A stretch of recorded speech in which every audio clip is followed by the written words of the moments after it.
Here we go. We're live. We're live. Shh, Monkey, Okay. you're ruining Good. the intro. It's all good. Shh, professional now. Professional. Ready? Yes, everybody, and welcome to High on Homegrown, the cannabis podcast from Percy'sGrowroom.com. I am Macky from Airstrip 1, and joining us this week, we have Monkey Do. Yes, Monkey coming here to you from Airstrip 2 down here in the Southeast US. Hope everybody's having a good day today. It's got something nice for the show. Gonna have a good one today. We also have Billy Bonds. Yeah, coming to you from a right free Cornwall. Hello there. Jesus. We also... Sorry, the joint got me while I was laughing. We also have Margaret. Hello, everyone. This is Margaret from Central Ontario, and also the host of your favorite edibles podcast, Bite Me, the show about edibles. Beautiful, beautiful. And as you see there, everybody, we're calling Marge Margaret now. She prefers to go by Margaret, but for many years we have called her Marge. Against her will, she didn't like it, but we did it. And now she wants to be called Margaret. So I hope you guys in the chat and the listeners of the show can try and use Margaret instead of Marge from now on. And if we do slip up, remind us so we can all make Marge happy with the proper term she likes to be using. Who? Margaret. Thank you, monkeys. Margaret, Thank yes. you. Oh, I even missed that.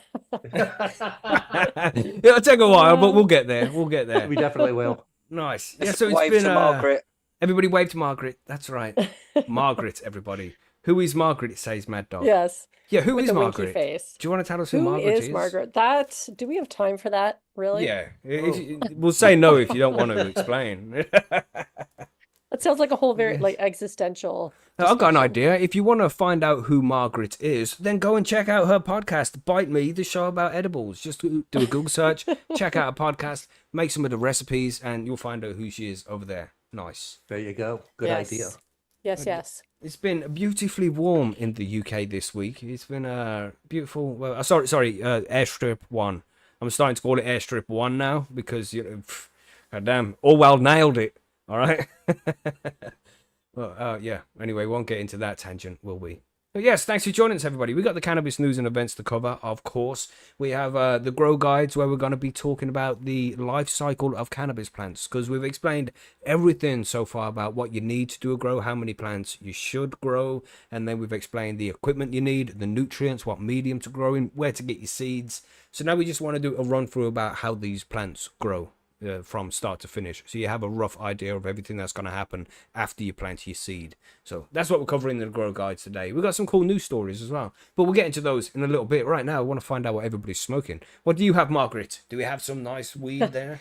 I do have a little bit of some Jack Herrera Ooh, I in like my- it. Ooh, in my classic. packs. That's right. And of course, I have some edibles. And today I have a teapot lemonade iced tea infused as well. You wasn't here last week, so I didn't get to tell you, but I got a cool teacup, Margaret. I got a cool teacup, a mushroom one. It's got like you can put mushrooms in and an infuser in the mug itself, so you can put the lemon in with the hot water, Oh, make some really? lemon tech. Yeah, it's very cool. I'm gonna Oh, have to get a nice. picture on the forum so everybody can see. But it's a I nice cup. approve. Yes. I approve as well. I put half a gram of fucking shrooms in that shit. I was fucked all afternoon, man. All fun. Yeah, good times, good times. Yeah, well, what you got, Monkey? What are you smoking on today? I've got edibles first, of course. On Sunday, I always start my morning with that, and then it always slides into the showtime. And for the show, I've got some live BHO. It's Ghost OG, and the Dr. Deborah Switz. So that'll be my show today. Nice. What you got, Billy? Explain what hash you have this week. This week I have some commercial hash, What? which is yeah, Ooh, I yeah, I like saw how that. you call it commercial hash, yeah, as opposed to what? Like homemade? yeah. As opposed Yeah, to yeah. homemade, because I normally have homemade, basically. Yeah. Oh, fair enough. Okay. So this stuff's from Morocco, and you can taste it's from Morocco if you know what I mean. It's got that Beautiful. Morocco. Oh man, that Morocco Moroccan taste. hash taste. It's Okay. French Moroccan. Educate me. What is the Moroccan taste? Describe it if you can. Oh man. Oh, slightly Shoes. earthy. Shoes. Okay. Yeah, leather shoes. Okay, leather. Yeah, leather leathery, okay. shoes. Yeah, leathery shoes. Yeah. All right. No, I mean, I Leathery, I earthy totally get shoes. that. That's very easy to hear, man. I got it. It's got a slight sweet aftertaste to it. Makes your mouth Uh-huh. a bit be like, I like the taste of that, like that oily, hashy taste to it. Yeah. That's Beautiful. quite nice. The taste of those shoes go great with those socks. You know what I mean? Yeah, basically, it's like a good infusion together. I've got some really nice old school White Widow, which is old school Ooh. genetics, like some Karma genetics, which is really fucking nice, like really Cool. fucking nice. It's Is definitely it really down on fucking the nice? list. Is it, Billy? Is it? Yeah, I would say it's really fucking nice. Really fucking nice. Yeah, really Yeah. fucking nice.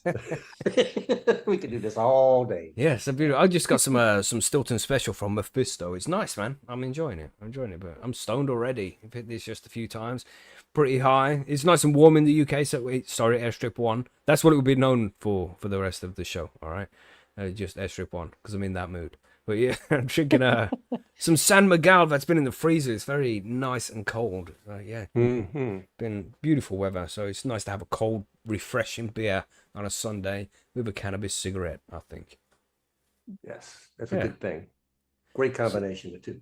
So what else is going on? Anything else to mention here before? I mean, it's only been 6 minutes. It's been a nice laid back, but also professional intro. I think we nailed it. Yes, Pretty what sweet is there. going on? You know, damn. It's because you're back, Margaret's bringing Margaret. the That's what it is. professionalism. That's what it That's is. right. You wouldn't have listened to the Always. show of the last couple of weeks. Abysmal. Abysmal. It was probably a Margaret. shit show. Exactly. Actually, I did listen Exactly. to I did listen to the episode with when you guys were doing the news around Kamala Harris because I was curious about what her stance was on weed. Cool. Yeah, that's always I don't know. We'll talk about the other side of the coin. Yeah, that's Mhm. right. We got Today. the other side this week. You know, I'm getting tired because I read a lot about these things, and I really don't want to get too far involved into the weeds on these candidates with their cannabis stuff because man, people are really digging too much into this thing. They Mhm. change their mind all the fucking time as well. don't That's they? exactly Mhm, it, Billy. And so I don't want anybody to get too hung up on one side or the other here. Yeah. I think people are getting a little bit too involved with it. Like it's a single policy election. There's a lot of shit going on, man. Weed, Yeah, yeah. weed should be a secondary thing you should be thinking about right now. Yeah, so after trying to cover that one about Harris, and it got so far in the weeds in an article, I'm thinking now when I pick articles, I'm going to pick the streamlined articles. So when it gets to the meat and gets out real fast, and let's not start talking trash and pointing fingers and stuff. Just talk about policy and all that shit. Exactly. That's what we want to hear. So with that, I think it's time to talk about some news stories this week. Should we give a quick run through about what we're going to talk about? We do that sometimes just to give people a quick idea. We have, cannabis drug production booming in the UK's empty high streets. Because, the economy is collapsing in the UK and all over the world, really. But lots of empty shops are being used to grow weed in, apparently. So we'll find out about that in a little bit. We've got this crazy study here saying heavy cannabis use may increase the risk of certain cancers. Dun, dun, dun. Yeah, I saw that one. And it's like, yeah, wait for the punchline kind of article. Great. Yeah, Yeah, yeah. Good one. We have Trump, one of the most famous people on the planet right now. Everybody Yeah. knows this guy. Trump suggests he may be supporting cannabis reforms. We'll see about that. You know what them politicians are like. Yes. Recreational cannabis sales for adults to begin in Ohio. We should fucking have about time. have a Yes. cheering sound for that. Woo! Clapping hands. Nice. Congratulations, man. Let us know how that goes next week. That's going to be cool to find out how the weed is and shit like that, And then one from Australia as well. We got Australian farmers hope to capitalize on relaxed cannabis laws in Europe. Nice. So, yeah, that's what we're covering today. Some good news stories, I think. Should we get stuck in on them already? Let's do it. Let's do it, everybody.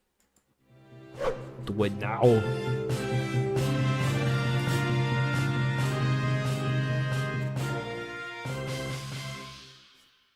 So for the first one we're going to get in with the serious shit and try and make it more light-hearted as we move on, I think. So let's just go in with the cancer stuff.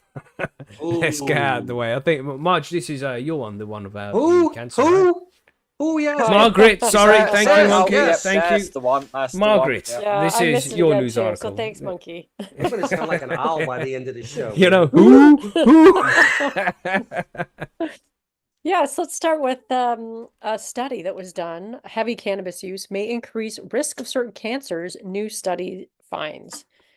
So it says regular heavy marijuana use may increase a person's risk of developing some head and neck cancers. A study published Thursday in the JAMA Otolaryngology head and neck surgery found.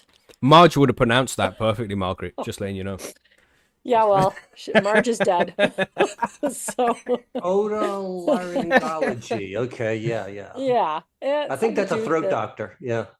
Yeah, that sounds about right. But the Yeah. No study jokes there. found that heavy cannabis users were between 3.5 and 5 times more likely to develop head and neck cancers than those who didn't use the drug regularly.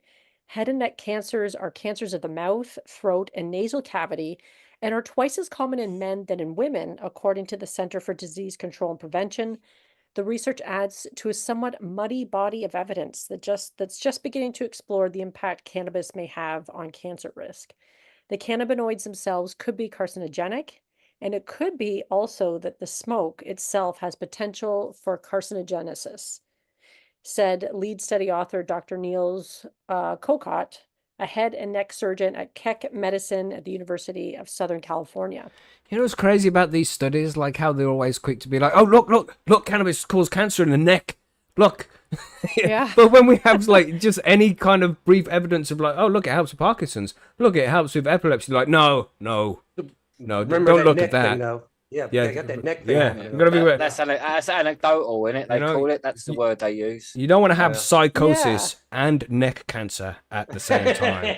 That's a terrible thing to be neck and psychosis You know? at the What same the time. fuck? Oh, It's just Yeah, so much that'll ruin your hypocrisy. day. Sorry, Margaret. You want to carry on? No, that's okay. So the doctor and his team used 20 years of data from a global database, which included patient information from 64 health centers throughout the US. Of the more than 4 million people included, about 116,000 had been diagnosed with cannabis use disorder.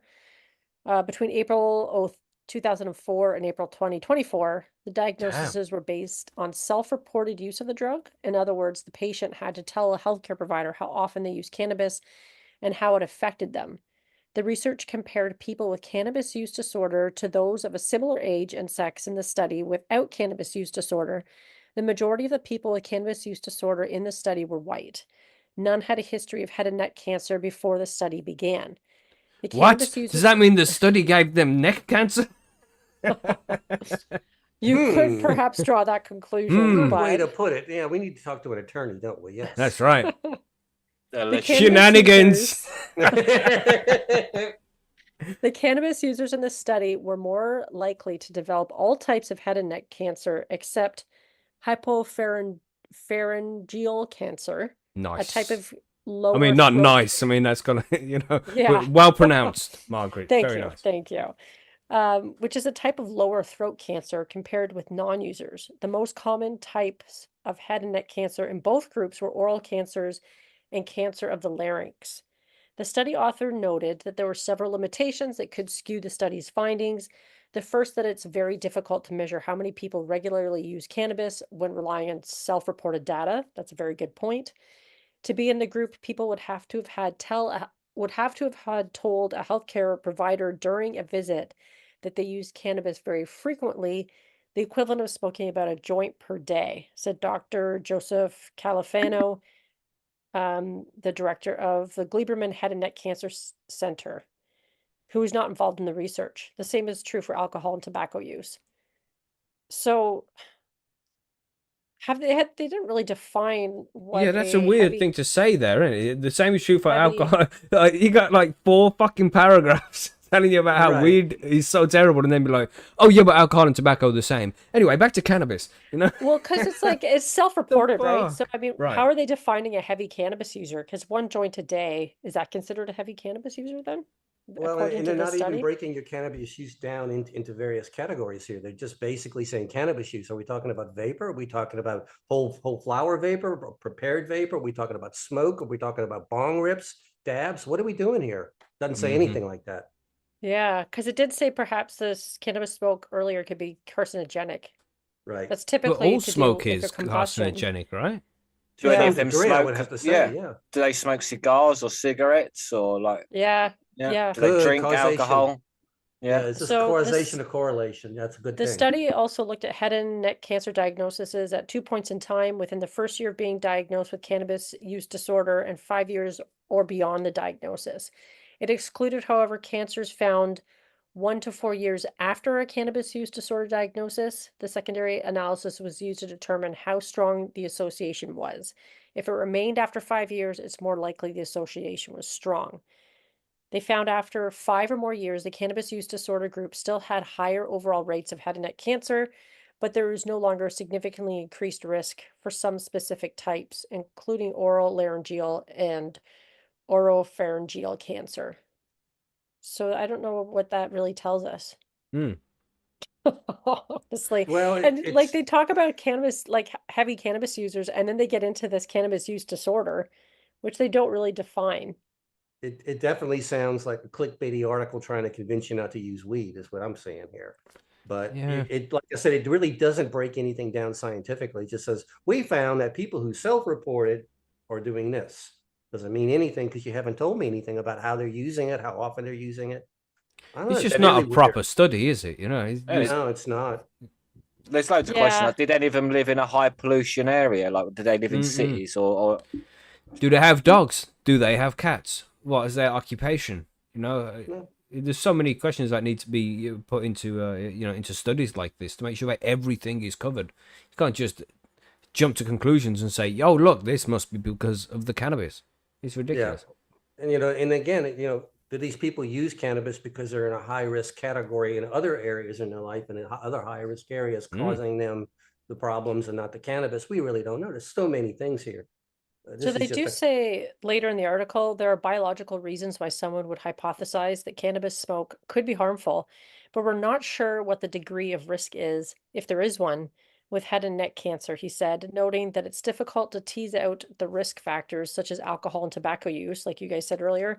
About 20% of the people in the study with cannabis use disorder reported frequent tobacco and alcohol use, compared with about 2% of the group without cannabis use disorder. Keeping in mind, edible cannabis may be safer than smoking the plant, Hannah said, acknowledging some of his patients use medical marijuana for health conditions. Mm-mm. Califano said there's no reason to suspect some cannabinoids themselves, rather than the smoke, might be behind the increased cancer risk if future research establishes a clear connection. He said there's reason to suspect. You know, I it says find it all there that- though, doesn't it? That more people like who didn't use who used like alcohol and cigarettes had cancer than the ones that didn't. In the same Yeah. in that study, yeah. So that correlation is in that alcohol and cigarettes puts that percentage up as well, probably more especially so. the tobacco. 'Cause Yeah, tobacco is exactly. obviously known for causing all kinds of cancers. Mhm. Especially throat and Yeah. mouth cancers, especially Yeah, them two. the head Yeah, and neck cancers they're talking about. yeah.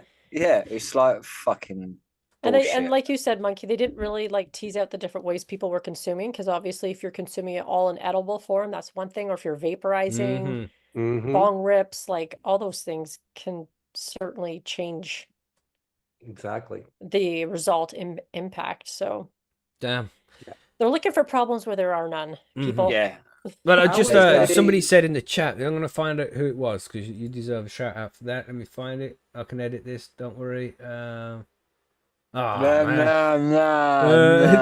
Don't make noises like that, Billy. Now I've got to edit that out. Fuck. Yeah, exactly. But yeah, We said somebody you'd said, edit it out, so I yeah, might but as you well do can't some edit out spastic live on noises, YouTube, like I'm a bro. retard. Jesus. And now you've used that. We're getting another flag. Gosh. But yeah, somebody said, there it is. It's from Pagan. Been To quote Bill demonetised Hicks. anyway.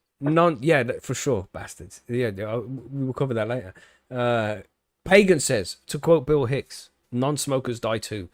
You know what I mean? So Yeah, exactly. Yeah, man. if you Do you want to not smoke cannabis and be a right miserable old cunt for 50 years, or do you want to smoke cannabis and be a right happy bastard for 45 years? There you Right, go. because if it's not that, it'll be I don't know. Yeah. If not, you're going to the get run shit in over by a water. bus or stabbed by some dude. And let's going face for a it, pint of milk. So, them years ain't the best years either. You know, you can't walk right back. But, Yeah. you know.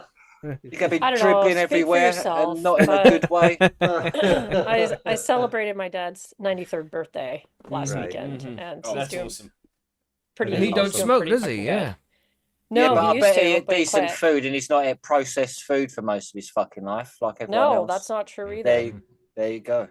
You never know, man. It's just one thing for one person, one thing for the other person. That's It's just right. the way it is. Just try and But enjoy I'll the take- ride. Also from Bill Hicks. Yeah. Yeah, I'll take Marge's article and I'll file it under good to know, Margaret's but I need more article. info. There you Margaret's go. I got article. it. I'll Bingo, file you it got under me on that one. recycle But I will bin. take Margaret's article and file it with good to know. Need a little bit more information on this one, you know? Yeah, man. Yeah, I mean, I think it's good that they're studying this stuff, but it looks like they are looking like trying to say cannabinoids are powerful and they can have They these are. negative effects, which Mm. I don't know. We've been consuming cannabis for a few millennia. Yeah. Exactly. Well, And at least a it's- few millennia that we know of, right? Yeah. Right. Hundreds of thousands Yeah. of years, man. No doubt.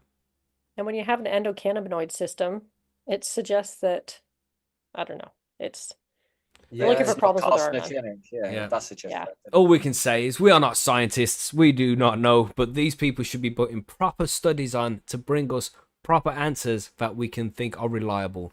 But they're not doing that. They're just giving us clickbaity shit like this. Do better. exactly.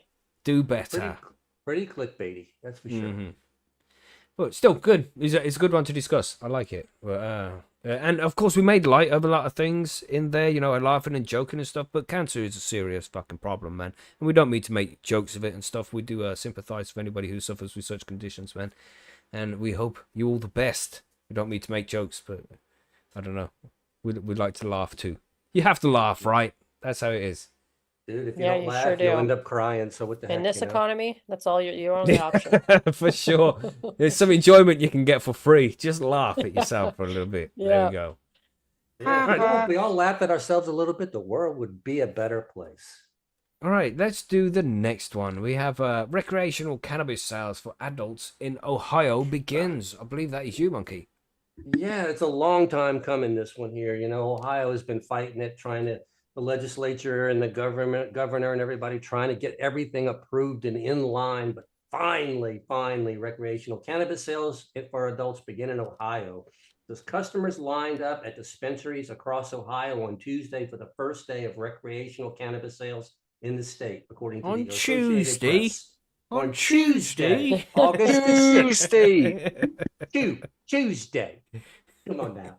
It would have to be that way, you know, if it's over there in London, it would be Tuesday. Tuesday, governor. Yeah, people listen to this. It's an old running joke. Yeah.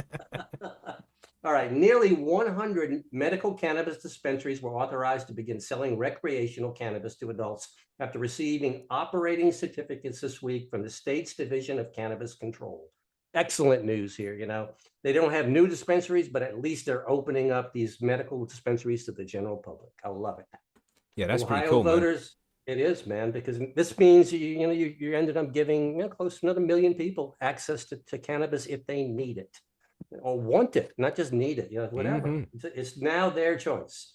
It says nearly 100 medical cannabis dispensaries were authorized to begin selling. It said Ohio voters last November approved of allowing people over the age of 21 to purchase, possess, and grow limited amounts of cannabis for personal use. Yes, for the home grow, love the home grow. Mhm. But recreational sales were delayed while the state set up regulated systems to purchase for purchases and worked out other rules. That's always the way when we go recreational, because everybody needs to have their rules in place, and it all gets crazy in there. And Ohio has really had a time getting this going, but finally here we are. The new law allows adults to buy and possess up to 2.5 ounces or 90 grams of cannabis and to grow up to 6 plants per individual or 12 plants per household at home. I Yeah. could a just good say that, number. boo on the limits, but sure, for now, that's fine. Yeah, To buy and possess 2.5 ounces. Now, if you're growing That's 12 reasonable, though. plants, it's They're reasonable. gonna It's have, reasonable. 2.5 But, ounces in your reasonable. house, you know? but still, One if there's point, not I limits can- on alcohol, there shouldn't be limits on cannabis. That's just the way it is. Heck no, man. Mhm. So, okay, legal purchases are subject to 10% tax, which is not too bad, with the revenue divided up between administrative costs, addiction treatment, municipalities with dispensaries, and paying for social equity and job programs supporting the cannabis industry itself.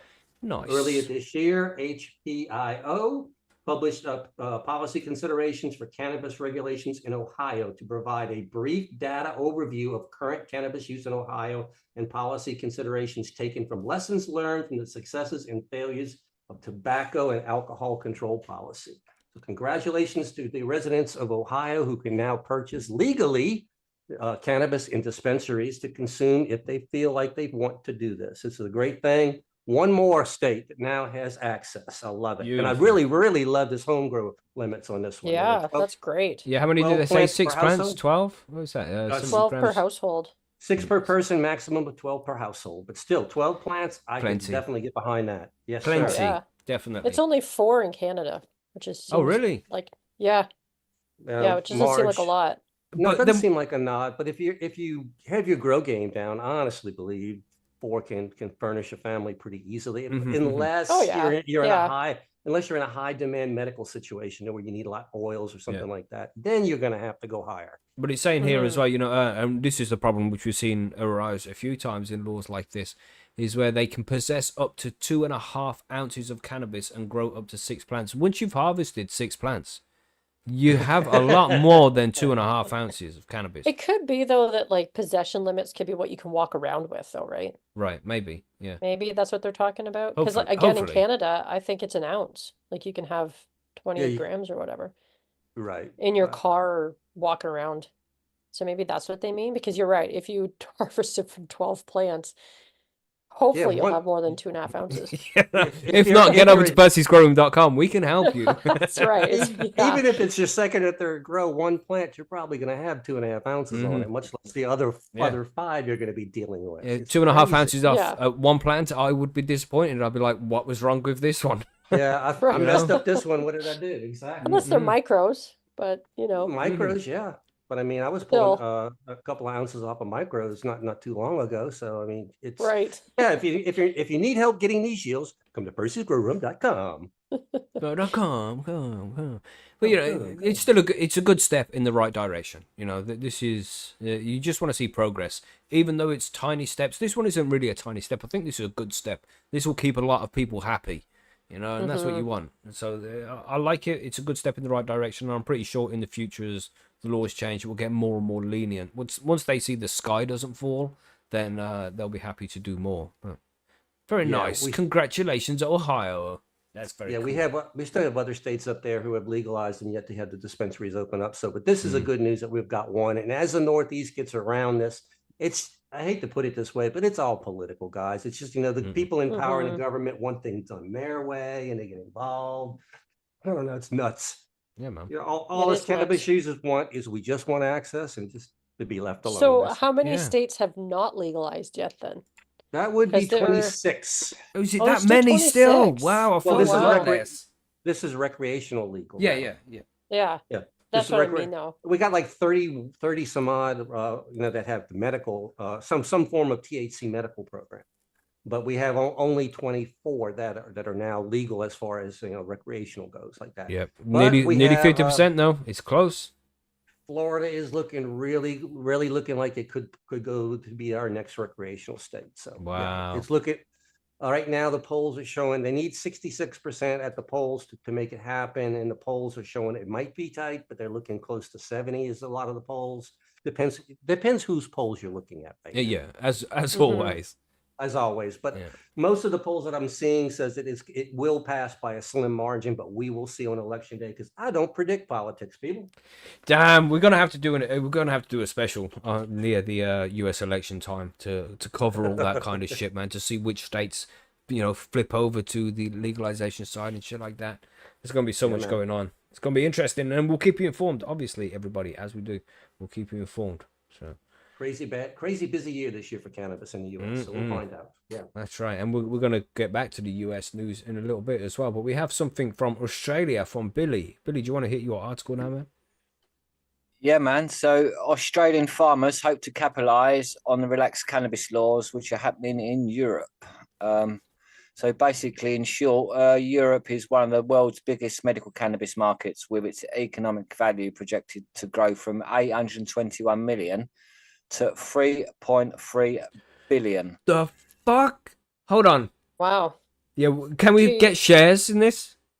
Yeah, you just have to find the right companies. This is in not Australia. financial advice, but I would put money No. in that. Do Yeah. your own research. Hashtag crypto. Yeah, whatever. What are you saying, Billy? Sorry. Yeah, so basically, Australian farmers are capitalising on the trend and signing multi-million-dollar export deals. So some in the industry are confident France will fully legalise its medical market by 2025 too. So, which is offering obviously further opportunities for the Aussie exporters. Like, Damn. Can I just say the cheek of these fuckers? They haven't even properly legalized over in Australia, and they want to come over to Europe. That's bad, isn't it? I mean, Well, yeah, I'm speaking from the UK, where we have been the world's biggest exporter of medical cannabis for a long time, and then we legalized it for medical use, but then nobody else can have it. So it's still our country's fucked too. But I'm also pointing out that Australia's a little bit dodgy there too, right? You think so, huh? just a little bit. It's fucked, man. Well, I mean, it's kind of crazy because they're making these huge deals here with the implication that France might fully legalize its medical market. So this is not even a done deal, and they're talking about $1 billion deal. How many $1 billion are they talking about here? My gosh. Well, they say 3.3 billion. They reckon the market's gonna be worth in total by 2027. What makes them think that they can't produce it locally? Let's find out in this article. So basically, cannabis is a big business, and top secret indoor farms across Australia are scaling up to capitalise on surging demand. So global legal cannabis spending reached more than 56 billion in 2022. Is that all? Fuck off. That's a lie. Just 56 billion global legal cannabis spending reach. No, I'm skeptical of that. That's What a difference 5 years make, though. No, man. It's 2 years later, man. Come on now. Yeah, in the past 2 years, there's been probably almost twice as much sold in that time because of the the regulations have changed. So that's only up till 2022. Damn. But like I say, it's set to reach 153 billion by 2027. Damn. But it'll go higher. It'll go higher. It's going to go double that. Yeah, sorry. Again, man, we got to find ways to buy shares in this shit then. If it's projected to raise like that. This is not financial advice. I have no fucking idea what I'm talking about. All right, everybody, I'm just making sure you all know that. Absolutely no fucking idea. Here, so. I bought crypto at like the peak and shit, so I don't know anything about crypto and shares and shit like that. I'm still down after 5 years, So don't listen to anything I have to say about any of this shit. Sorry, buddy. I interrupted. In the next 15 years, you'll make a profit, man. Don't worry about it. Hang in there. Hey, so while most of the growth has been driven by the adult use consumers in the United States, meaning those who buy without a prescription, Australian companies have set their sights on the new wave of medical users like us Europeans. Well, when I say us Europeans, I'm more like me and Macky. We ain't even Europeans no more, though, are we? No, how dare you? Yeah, sorry. Sorry, that's racist now. Right, sorry.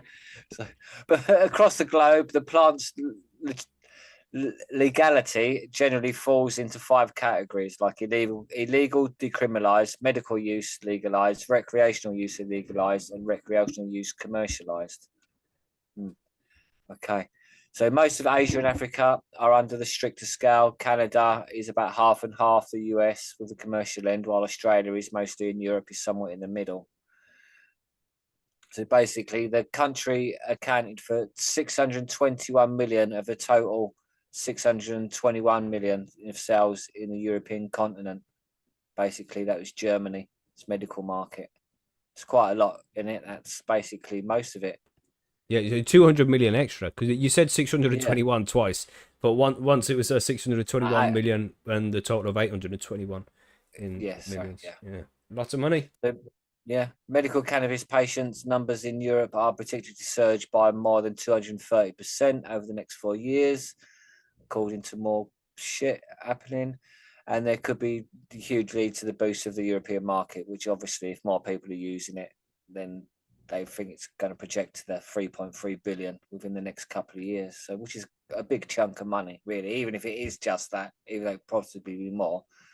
That's a big chunk of money in it, 3.3 billion. That's just in the European market, with only like 4 countries really being counted in that. So like that's imagine like if all the countries in Europe across decide to do it, then that's a big that's like you're talking like 10 then billion probably. There's a lot of money, and they're not even counting like the secondary effect it's going to have on other economies, other parts of the economy as well. Like people getting the munchies, getting drinks and papers, True. these other random things that apply. And also tourism as well. If people legalize, they'll see a boost in tourism. It might be a small one because so many places have legalized now, but still. The early ones will, but what about the later ones that, it's like old hat now, no big deal. It's kind of like people, people get in on the countries or states that get in on gambling early, it's a big deal. But once everybody has it, so what? Yeah, a lot of people are probably might not go to Amsterdam. They might nip to Germany instead now, or while they're in Amsterdam or Holland, they think, I'll just nip down to Germany. It's only like a couple of hour train ride, and if you know what I mean. So, but they reckon the German market's going to be like a lot because it's got like a big population and the medical market's changed there. It goes on to say here, like they have facilities in New South Wales and Queensland, and they've been exporting to Germany since 2020. So they're already involved in the market. And now Germany have made new laws. They say a new 10-year supply deal with a company in Cologne would be worth more than 100 million. Nice. Yeah, yum. Now, that's just one company with a 10 year. That's like 10 million a year contract. That doesn't even include sort of like the other extra profits. So when they do extra sales, that's just on minimum sales. Yeah, that's normally on.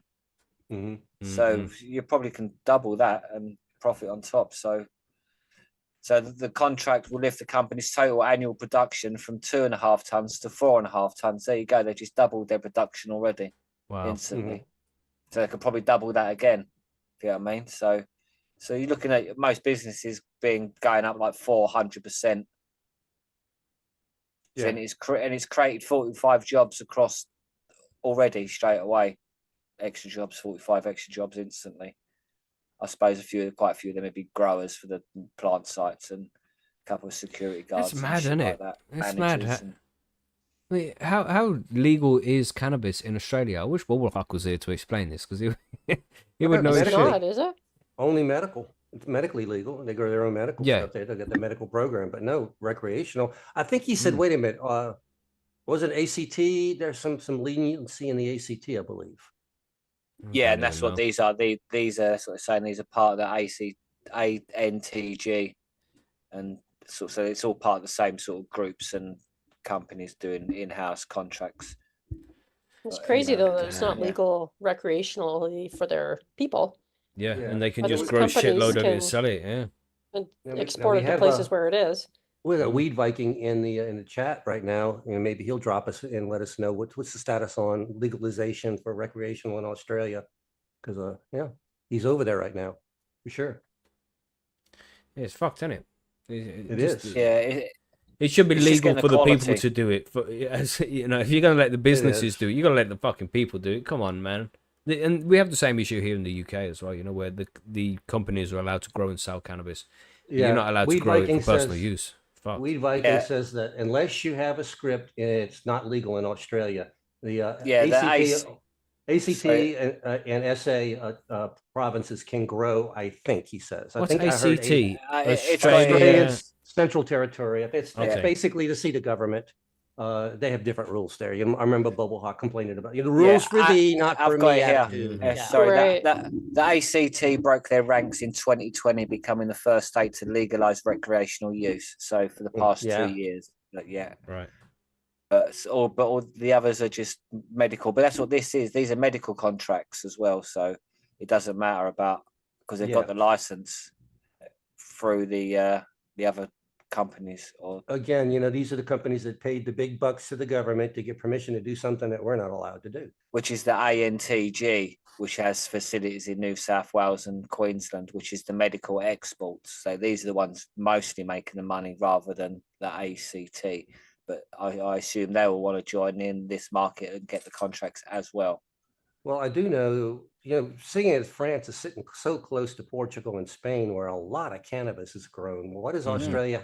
How do they figure that they can beat the price? Or well, because it's right there next door. Spain ain't a legal market, is it? It's got no recreational or it's not a medical market. it's not illegal, or that's the gray area market. But they're that we not talk allowed to about. export, are they? If you export, Don't as soon as know. yeah, then it's international drug trafficking, so you can't do it. It has to stay within your own board, within your own land. It can't Okay. move off the land it's grown on, basically. Oh, that's right. That's Yeah. yeah, EU rules or something like that, I guess, huh? It's, Yeah, it's like maybe. it's an old Spanish law that basically what happens on your land is down to you. It's, Okay. the government can't interfere unless you kidnap someone or you're holding your family hostage or Sweet. I yeah, gotcha. something like that. Apart from that, then they're not allowed to enter your even enter your property. Tell you what Yeah. you can do in it. So literally, you can marry your own horse in Spain. Technically, Jeez. Say marry Only your own Billy horse? only Billy would go there. Only the good looking ones. exactly. Yeah, Right. but they do have really good horses in Spain. So Oh, jeez, it's getting worse. Oh dear. but yeah, basically, the medical market in Australia is looking to get all the contracts across Europe. And soon as a company legalizes, they're like, yeah, we have some of that and we'll export to you. I'm sure They Thailand will be right on top of that too, because that's what Yep. they've been trying to gear up for, the big old medical export market.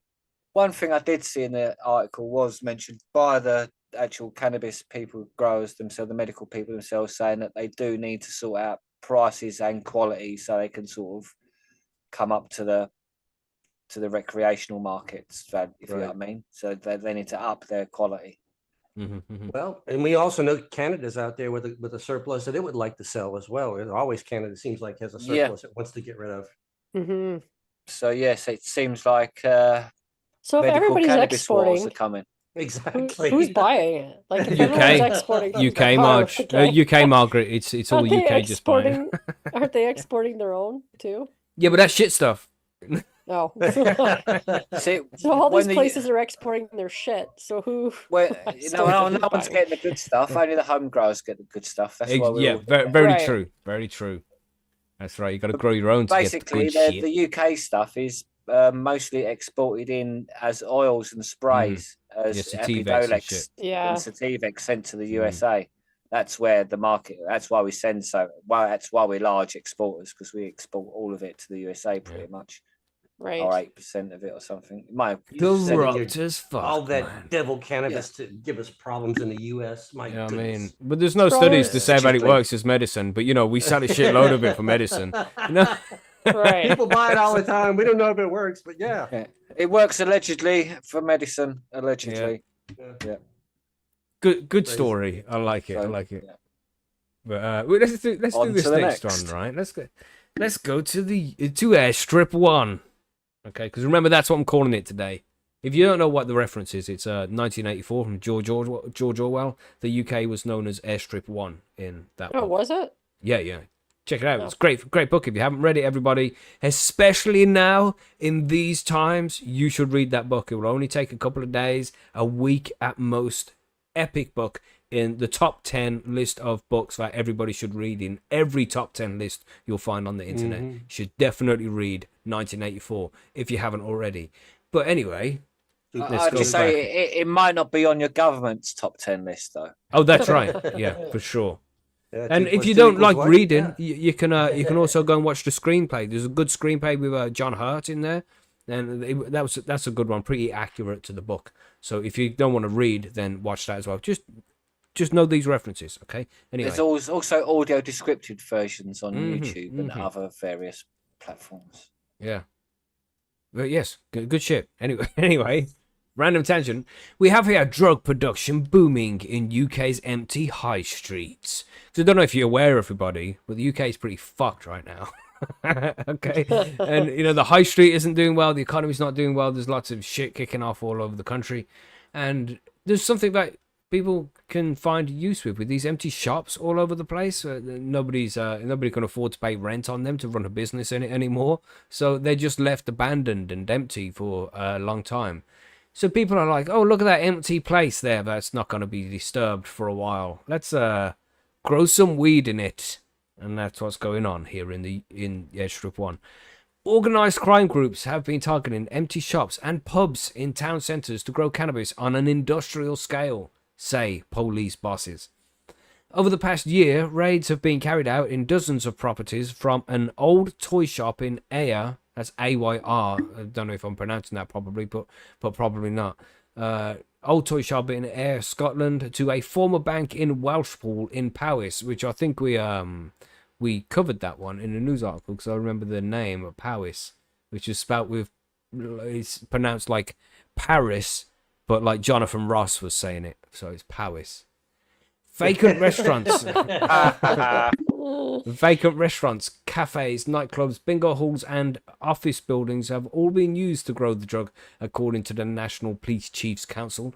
In Newport, South Wales, criminals used several floors of a former department store on the main shopping street to grow more than 3,000 cannabis plants. What the bollocks on these people? You know, I mean, it's like, it's not cheap to get all of this equipment. Is it? It must be worth the risk, otherwise they wouldn't be doing it. You know what I mean? To just go and get as many lights as you can and load up a fucking random building that you don't even own. So nobody's going out and checking these buildings because, you know, you need to somebody go check it every month, and people wouldn't be able to crop in it. You know what I mean? Because you're going back every month. It's not enough time. Don't want to give them ideas. Sorry. But you know what I you mean? a job of just going to buildings and checking them out. Yeah, and then I'd be like, "Nice crop." I won't say anything. Yeah. I won't say anything. Just cut me in. Cut me in. Just leave a bag of that there on the side when it's done. That's right. Much appreciated. Thank you kindly, sir. A couple ounces of those tops would be nice. Yeah. Yeah, so let's carry on with this article here. We've got street value of cannabis grown in just that one former store was an estimated £2 million sterling. Ridiculous amount of money. Estate agents, electricians, and tradespeople have been warned they face prosecution if they help gangs convert buildings into cannabis farms. Because, of course, they are not capable of doing it themselves. They have to hire outside help, right? Gosh. Yeah, These look, people. as you say, they earn 2 million quid from that one grow, so it's worth spending 10 grand on lights and gambling it. You do that in 10 places, that's 100 grand. Well, one of them needs to hit, and you got 2 million. Damn. So yeah, let's not encourage them now, Billy. Calm down. Let's change the not change the thought process allegedly. here. Yeah, you know, gosh. Chief Constable Richard Lewis, the National Police Chiefs Council National Lead on Drugs, what a crap title, said the decline of many high streets in recent years had created an opportunity for criminals. Commercial properties are attractive to organised crime groups for a whole host of reasons, he explained. Large-scale shops have closed down, and therefore the footprint to produce cannabis on a larger scale becomes available. Mr. Lewis said the lack of footfall during the event during the evening meant the cannabis farms could go undetected. You don't see a large number of people in the evening anymore. Neighbours in residential properties would notice things more readily, he said. Yeah, it's I mean, a lot of things are highlighted in this article. You know, we'll carry on a little bit more. The last year there was an infestation. No, sorry, that's not the word I read. Last year there was an intensification of police operations. Yeah, infestation, same thing. Yeah, same thing. To target cannabis farms with the issue of 1,000 warrants and nearly 1,000 arrests. Gwent police had successfully raided several cannabis farms in Newton City Centre, the largest of which was a former Wildings department store which closed in 2019. It was done over several floors, over many levels, and clearly would have taken some time to set up, said Sergeant Dan Wise. He said he had witnessed a transformation in recent years as gangs targeted empty retail sites in the city, which had one of the UK's highest vacancy rates in the wake of the COVID pandemic. So yeah, lots of places are closing down, and you know, I don't know. They changed the definition of a recession, so we're not really in a recession right now, but we know it's coming, right? I mean, that's what everything is. How did they pointing change the towards. definition? How do they define a recession now? Because the recession was 2 quarters of negative growth. So, you know, the economy shrinking. If you had 2 quarters throughout the year, then that was what a recession is. But they, after the COVID shit, they changed it to 3, I think. It needs to be 3 consecutive quarters with downward growth. Yeah. I think that's correct. I don't know. Look, everybody, I'm just a stoner. I don't know if that's correct or not. I think it's accurate, but it could also be wrong. So if you want to go check it, that would be good. Always do your own research. Don't just listen to some random guy on the internet. You know what I'm saying? So go out there for real. Go and check it out. Do research, because I don't know shit. That's my disclaimer. All right. But this is just a problem that's been going on for a while in the UK. The shops are closing down all over the place, and it's not just because of lack of footfall, but the price of everything has gone up so much over the last 2 years. You're looking at 25%, no, especially since the pandemic. Yeah, at least 25% on everything. That includes rent. So these businesses can't afford to function anymore. So they close down, the places end up empty, and they get filled up with illegal grow farms. Now let's just think for a second. What would happen if it was legalized and properly regulated? These grows would be legal. They'd be paying tax, which, you know, is can It be a would bit go fucked, towards but- that projected $156 billion world market. Yep. And these shops that are empty can be turned into fucking consumption lounges. Maybe not all of them, but let's say 10% of them. It would be more than that, but let's say just as a conservative estimate, 10% of these empty shops or pubs are going to be turned into cannabis consumption lounges. How much money is that bringing back into the local economy? I'm That's a stoner lot of sitting consumption lines here. there. You know what I mean? It's like I'm a stoner sitting here on a fucking Sunday evening after 2 beers and a couple of fucking joints, and I can see the way to fix this. Why can't these politician motherfuckers see the way to fix this? You know what I mean? Yeah. I'm just looking at these numbers that you're throwing out there, like, 10% of these shops. That means, in my little town here, we also have the dead downtown area, which you call High Street. But that if I go by the 10% rule, that means that I have probably anywhere from 3 to 5 consumption lounges on each street. I just don't see that happening here, man. I really don't ever see that. Well, you Yeah, have that is a restaurants lot. that do it. There's 3 to 5 restaurants on each high street. Not on where I live. The restaurants tend to be larger and a little bit out of the main city centers. We're not like European areas where you can literally walk down a little neighborhood street to find a restaurant. You usually have to go find the major thoroughfares by design. They kind of keep the traffic out of the neighborhoods. Fuckery. Just different, man. It's just a different way the different countries are set up. Yeah, there's so much that can be done for all of us. There's so much that can change. The economy can get a huge boost, and it's fucking needed if they just legalize and properly regulate. We already have plenty of companies growing it in the UK. We have access, so it's come on, man. Jeez, come on, man. It's about time we fucking did something, Well, yeah. you kind of have to look at it too. I mean, you have to see these people are not growing it just because they like it. They're growing it because there's a demand for it. People want this stuff. Exactly. So maybe you need to look at it that way and say the people in your jurisdiction, your government, your citizens want the stuff. So maybe when look at it, figure it out. Simple as when there is a demand for something, people will get access to it, regardless of if they try and stop you or not. And that has been proven over the last 50 years because we've had the misuse of drug acts since the 70s, and we've gone through all this time where people still have easy access to cannabis. So it's not fucking working. So fix it. Try a different fucking strategy. Jesus. They get me wound No up. rants here. Move along. Yeah, moving along. Let's go on to the final article here. What do we have from Trump? Yes. Let's not get too far in the weeds with this one, though. You know what I'm saying? You know what I'm saying? Know what I'm saying? Yeah. I mean, the campaigns are heating up, and as we're getting closer and closer to this vote, I expect it to get a little bit dirtier here and again like that. So I picked a shortish article that kind of highlights what his latest words are on this one. It says, Trump suggests he may support cannabis reforms. Okay. Former President Donald Trump suggested during a press conference at his Florida home that he has grown more supportive of an idea of cannabis reform as the policies gain traction across the country. Trump hinted during a Thursday press conference that he has grown more supportive of adult use cannabis policies. As we legalize it, I start to agree a lot more because, it's being legalized all over the country, unquote. Trump That was the worst Trump impression ever. Try it again, Bucky, but do a Trump impression. I cannot do Trump. And you can't see my hands anyway. So that is a big part of it. Yeah, for sure. Exactly. I can't do the accordion too. You got to do well. the spirit fingers, bro. You need hands. Yeah. I have the best hands, But anyway, he says The biggest hands. at Mar-a-Lago. Biggest hands. Right? Some say they're small. They're not small. They're normal side hands. Here we go. Sorry, fuck's sake. Let's carry on with the article. Shit. Okay, the former president hinted at his apparent evolution on cannabis after reporters asked him about the Biden's administration plan to move cannabis from Schedule 1 to Schedule 3 under the Controlled Substance Act. Trump also neglected to say whether he would support the adult use cannabis amendment being considered by Florida voters this November, but he said he would announce his position fairly soon. Fairly soon. I don't know what that means.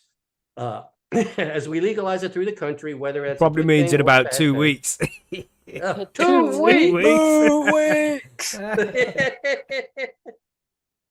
As we legalize it throughout the country, whether it's a good thing or a bad thing, it's awfully hard to have people all over in jails that people all over the jails that are in jail right now for something that's legal. I think obviously there's a lot of sentiment of doing that, Trump told reporters at Marijuana Moment. In 2018, while discussing the Colorado cannabis legalization experiment, then President Trump was secretly recorded, said that he believes cannabis use causes people to lose IQ points, which is not true. Okay, Trump is heading to the Republican Party 2024 presidential ticket against Vice President Harris, who recently reiterated that she believes nobody should be in jail for simple cannabis use or possession. Harris also recently tabbed her vice president running mate, Minnesota Governor Tim Walz, who received an A+ rating from NORML on cannabis policy issues. He effectively legalized recreational cannabis in Minnesota, while governor. So we know his stance on it. But I want to go ahead and point out here that so far, as the presumptive Democratic presidential candidate, Harris has not made an official statement on whether or not she supports legalization or not. A lot of stuff has been taken from things she has said behind closed doors or has said as part of the Biden campaign, but I may be wrong, but I have looked and haven't found her having a direct comment on whether or not she is going to try to push for legalization, or if she's just going to continue the rescheduling or things like that. So it's too early to call this. And that's why I basically only want to report the facts here, and I want to let everybody else make their choice. We don't know what's going to happen here, people. People are not talking. Trump's saying he suggests he may support, and Harris has not said she will do anything yet. So we don't know. I don't believe Trump. I think he's just getting desperate. I don't believe any of them. They're all fucking liars. None of them are going to do it. I think if anybody is going to do it, it would be Trump, because he gave the hemp he's bill got all in those 2018, Christian right? nationalists on his ass, and they don't support legalization. Well, last time when he was president in his last administration, he made the comment that if a legalization amendment was brought to his desk, that he would sign it. But he would have to sign remember it. So that he would. He said he would sign it if it was brought to his desk while he was president. However, like I said last time, that's like saying, yeah, if the moon falls to the earth, I'll go kiss it.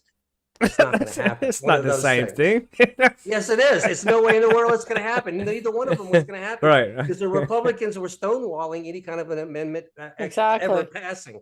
So you can say whatever you want. It's never going to happen. It's it makes them look good, but exactly. I'm not exactly sure what's going to happen here. Yes, he may have changed his mind, but I actually believe that because Walz is now part of the Democratic ticket, that like Margaret is saying, he's just kind of maybe coming around to try and jump on the bandwagon, if you will. But it's the same kind of thing, you know, like Trump said he would sign it if it arrived upon his desk. So it's not necessarily up to Kamala or Trump or anybody else. It's depending on what the party wants to do. So making promises like this when they don't even know what they're going to be able to fucking do when they become president, either one of them, whichever one it is.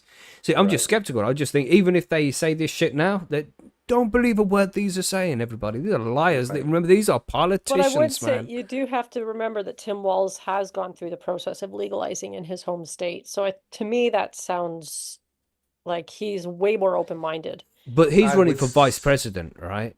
And in the same way that Kamala Harris is vice president right now, and she said in the past that she would at least decriminalize cannabis when she was running, and she couldn't convince Joe Biden to get it done. So if Joe Biden didn't want to get it done, if Kamala Harris becomes president, doesn't want to get it done, the VP has got no power to get it legalized either. So it doesn't matter about his stance on cannabis. You're correct on that. Now, I would say that when she was introducing Walz as her running mate, she made a big point of saying that he did legalize cannabis in the state of Minnesota. They where have it's to do it, effective you know. doing it. So it sounds like she's painting that as a positive, but again, Mackie, I'll give you this point, and I'll definitely agree with you that yeah, she said this, but we can't tie it to her just Mhm. yet. Mhm. And I honestly think that she's not saying a lot of things right now because she's really technically not the nominee yet. Yeah, I yeah. think she's waiting to actually after the convention to actually get her platform together and start building this thing. She hadn't been nominated yet, so here we go. That's it. But It's got to be coming in. I mean, both of them. yeah. If they're both of them are talking like this, if the Republican side and the Democrat side are talking like this, it has to be a big topic at this point. And with so many states that have legalized for recreational, never mind just medical, it's got to be on the cards, man. It has to be done Yeah. after this election process. I think. I think on November 5th there'll be a big decision about it then. Yeah. Right. Less than 100 days out, and it's going to be something that he has an opportunity to vote for in the state of Florida. It makes me slightly suspicious the fact that he will not make a statement today about whether or not he's in favor or not in favor of legalization in Florida. That should by now have been, that decision in my mind at least should have been made a long time ago. Yeah, I think. I mean, if I remember right, and it was a while ago now, but with the hemp bill and shit, didn't they just essentially say you can legalize if you want to? It's up to the state. So I don't think Trump would have a problem with. Or is it because it's his home state? Is there a difference there? The hemp thing is legal in the United States and in Florida. You can have the hemp derived cannabinoids just fine. They have them all over the state of Florida right now. It's one of it's Texas is another one. I think No, Alabama. but with legalization of cannabis for medical and recreational use, it's essentially the Trump administration left it down to the state and just left the Fed out of it, right? So Well, if Florida the wanted to Farm Bill- legalize, they could, and they would say nothing But about it. legalizing federally is what would really change Yeah, the that's game. what needs to happen, yeah, or at least Yeah. decriminalization federally. Mhm. Yeah, it would change the game completely because if you would have federal legalization, and now all of a sudden your growers could move their product across state lines and it would change the market drastically. It would become a national market and not just a state market or a regional market. Yeah, man. Yeah. That would be a huge step. But I really don't know how to make this. We'll continue And to take then- a look at it as the candidates say things. Yeah, yeah. But I'm really not expecting anybody right now to say anything earth shattering with this. You know, I think neither of them are going to legalize cannabis federally. They are both lying because they are politicians, and if it happens, bonus. If not, then you expected it. You know yeah, what I mean? to be honest, I don't know if this issue is a huge issue in the general election. If it's like obviously we're interested in it for obvious reasons, but I don't know if it's going to play a huge role in the who decides on what. I think probably it was a bigger factor in the last election than it was in this election. Unfortunately, there's just other, let's say, dirt that's being slung around back and forth right now that the American public seems to be way more considerate of. But I do actually like Mackie's statement for everybody. Don't just vote on one policy here. Look at the whole ticket, please. Because this seems Yeah. like a major thing I'm seeing all over the social networks right now. It's like, oh yeah, Kamala's gonna be or Kamala, whichever way it's supposed to be pronounced. Just say Vice President Harris, or just say Harris. Yeah, that's the easiest thing to do. Yeah. Up your Harris. But yeah, she's just like, yeah, I don't believe any of them. Essentially, that's the way it is. Basically, but you haven't said much here, but you got anything to add to this before we finish? Up? Thing is, like the VP now is her, and she could almost sign stuff with like an incapacitated governor you've got to change the laws now. So she can't really say anything. It's difficult to say stuff. But you think Harris has got the power to just sign that paper and get it done as vice president? Is that right, Monkey? Almost, No, it's not right. No, but not she right could now. almost introduce a bill to get him to get Biden to sign it though as president. It's not difficult for her to do, is it? You know what I mean? So she could almost do that with a lot of things. So she can't really say anything to say because you could do that now almost sort of thing. So it's like she's in a catch-22 situation. Well, and she's not got good history on writing good laws, but it depends on who's the backers are. Again, if her money people say no, we're legalizing it federally, then she'll sign that bill. If they say no, then she won't sign it. In the U.S., she might be able to ask a Democratic politician to introduce a bill, but as a vice president, she doesn't introduce the bill. No, but she can get other people to do it. It's not like she can't. She's a vice. She could She needs approach to ask a friend. Yeah. She could phone a propose friend's either, job. the speaker, or either majority or minority, whichever one she was approaching. But yeah, she could say, I Yeah. would like to see this happen. Beautiful. But then again, it's not a guarantee it's going to happen. You're just making No, a request. Exactly, but at least she put that request in, it'd make her more believable that she wants changed. Now, So she did co-author the More bill, which was the amendment that Schumer was pushing for a while that would have legalized. Of course, Yeah. it fell dead on arrival because of a split. Because of they try Federal government. normally shove other shit in the bills to hide stuff in the way, don't they? Yeah, so Well, yeah, we're not any different than the UK. yeah, We exactly. respect Yeah, that, yeah, You totally. hide Yeah. your spending any way you can so the public doesn't know you're giving money away. Yeah, exactly. Yeah, so that's the issue. That's Also, it. just to say on top, Trump did, at least when he first came into power, he let the Last Prisoner Project guy out, the black guy who done like over 20 years for cannabis. It was like a shaky head moment. Trump sort of heard, put the piece of paper, can you give this guy a pardon? Heard the story, and he's like shaking his head, thinking, what the fuck's this guy doing in prison? And sort of signed it straight away, sort of thing, like as he's one of his first acts.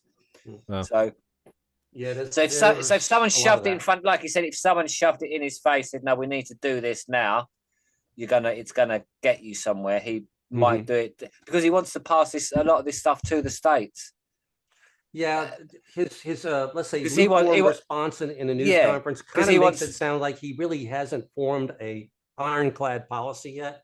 And he was kind of like, but he wants devolution in a lot of stuff, and this is one of the areas I was really looking into.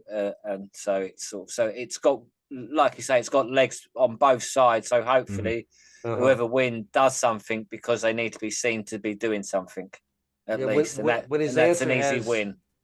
The answer has words like may support, things like that. Yeah. Or could be a good or a bad thing. You can tell that's a lukewarm answer, and the policy really hasn't been formulated just yet. Well, none of them want to be 100% do that until, especially But the when thing they is, get closer to the time. But you say the policy hasn't been formed They're still yet, but playing politics. even when they form the policy and it's November the 1st and they're like, yeah, we're going to definitely legalize cannabis if we're elected, I still do not believe these lying bastards.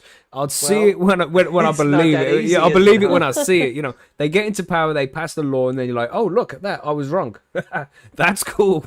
Yeah, I'd like that, but I just don't see anybody doing it right now. You still got to get a majority of the lawmakers to sign on to a bill to get it to the president's desk so he can sign it into law. And there's so many, and you have to not just do that once, but you have to do it twice. You have to get a majority of lawmakers through the Senate, then a majority of lawmakers through the House, and then the president can have a chance at it. It just has so much to this. And for something as simple as cannabis legalization, for something that, I mean, as dangerous as a cupcake, good grief, not my words, Bonnie Goldstein, not my words. Cupcake could be really dangerous if it had peanuts in. Yeah, very true. Not to Very me. true. Less dangerous than a cupcake. It can be considered an offensive weapon if you're like people who are allergic to peanut convention. You might have a big chunk of cupcake and choke on it. That's dangerous. That's it, man. Yeah, good article, man. And everybody, who's listening to this, if you're still here at the end of this clip, because I'm going to clip out this news article for people to look at, let us know what you think in the comments. You want to know, have a discussion, a friendly discussion. You can do it. People might disagree with you down there, but just be polite.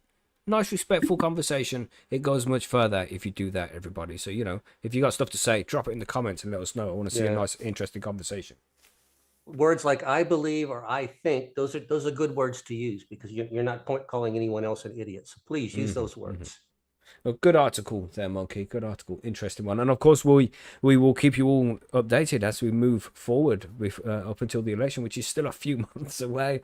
God damn. Like, 3 months still? Oof. Yeah, and it's heating up and more each day. So it'll be interesting as it gets here, as it always tends to be. Indeed. I'll actually be happy when it's over with because we can take one direction after that. Yeah, that's right. Then you know what days. to do. Yeah. Damn. 85 days. Yeah, 85 nail-biting days, guys. But that is all of the news stories that we have, right? All of those are covered there. We just got some forum news here. The Macky's monthly comp has opened, and to enter into this month's Macky's monthly comp, you just have to go and enter a plant into Plant of the Month. Nice and easy. That's all you have to do. So, make sure it's got a proper sign. It has to be a legitimate entry. Doesn't matter if the plant's a seedling, fully flowering, a scrog, or just a little micro grow, whatever it is. If you enter it, then you'll be entered into the competition. We'll do a prize draw, a snail race, and see who wins at the end of the month. So, yeah, get your plant entered, everybody. a germinated seed is a plant. It could be a valid entry. So there you go. Do There's it no anytime. excuse not to do this. No, we just We want to go- make sure everybody participates. And the good thing at Percy's is we don't make fun of people for their plants. And I'm serious, we don't Mhm. do it. So feel free to put your plant in there. We're all going to say good job That's because right. we all know what it's like struggle. to stand going right. We've all been there, man. And I mean, if you got a for monster or a baby, bring it in.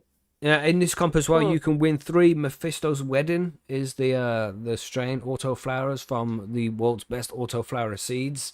So check them out, Mephisto. We got 3 of those, and then also 3 of the 2 different strains from monkey beans as well. So 9 beans in total, everybody. With some stickers, some badges, and shit like that. So yeah, nice little prize being given away on this one. So sign up to the forum if you haven't already. Enter this competition, and yeah, win some prizes maybe. We'll see what happens. Nice and easy. Good deal. South 2 City interviews. with a good technical question there. It's like, does it have to be weed because he's got some lovely basil I growing? was just Oh, that's reading that. that's a good question. I think that's cool. Yeah, enter it. If it's just a plant, yeah, no, Monkey, you only charge the plant of the month, man. What do you think? Oh no, it's Turbo, isn't it? No, it's me.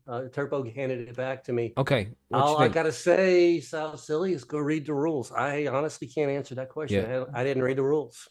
We can edit the rules for this one, maybe. Would you happy with that? Man? You know, it's I don't know. I like No, basil. no, What can I we'll say? leave it I to got some cannabis. lovely We'll basil put the too. we'll put the basil in next time. The rules are already set. We shouldn't adjust them. It's not fair to the people who've already entered. That yeah. Look what you did. No prosthetic buds either. No. No. Prosthetic buds. No AI generated images. You know. I'm good at He's that. won too much already. Nah, dude. And just one more thing there, just the interviews that we have. We have 2 interviews on Tuesday with the CH. We're written it in the show notes with the CH. Tuesday. Tuesday. Tuesday. Transform. Remember a couple of weeks ago we spoke about a company who's trying to raise 50 grand in the UK to do some legal stuff to get cannabis legalized. Transform. And I was like, oh, we should try and get them on the show. Well, it's happening on Tuesday at 3 p.m. UK time.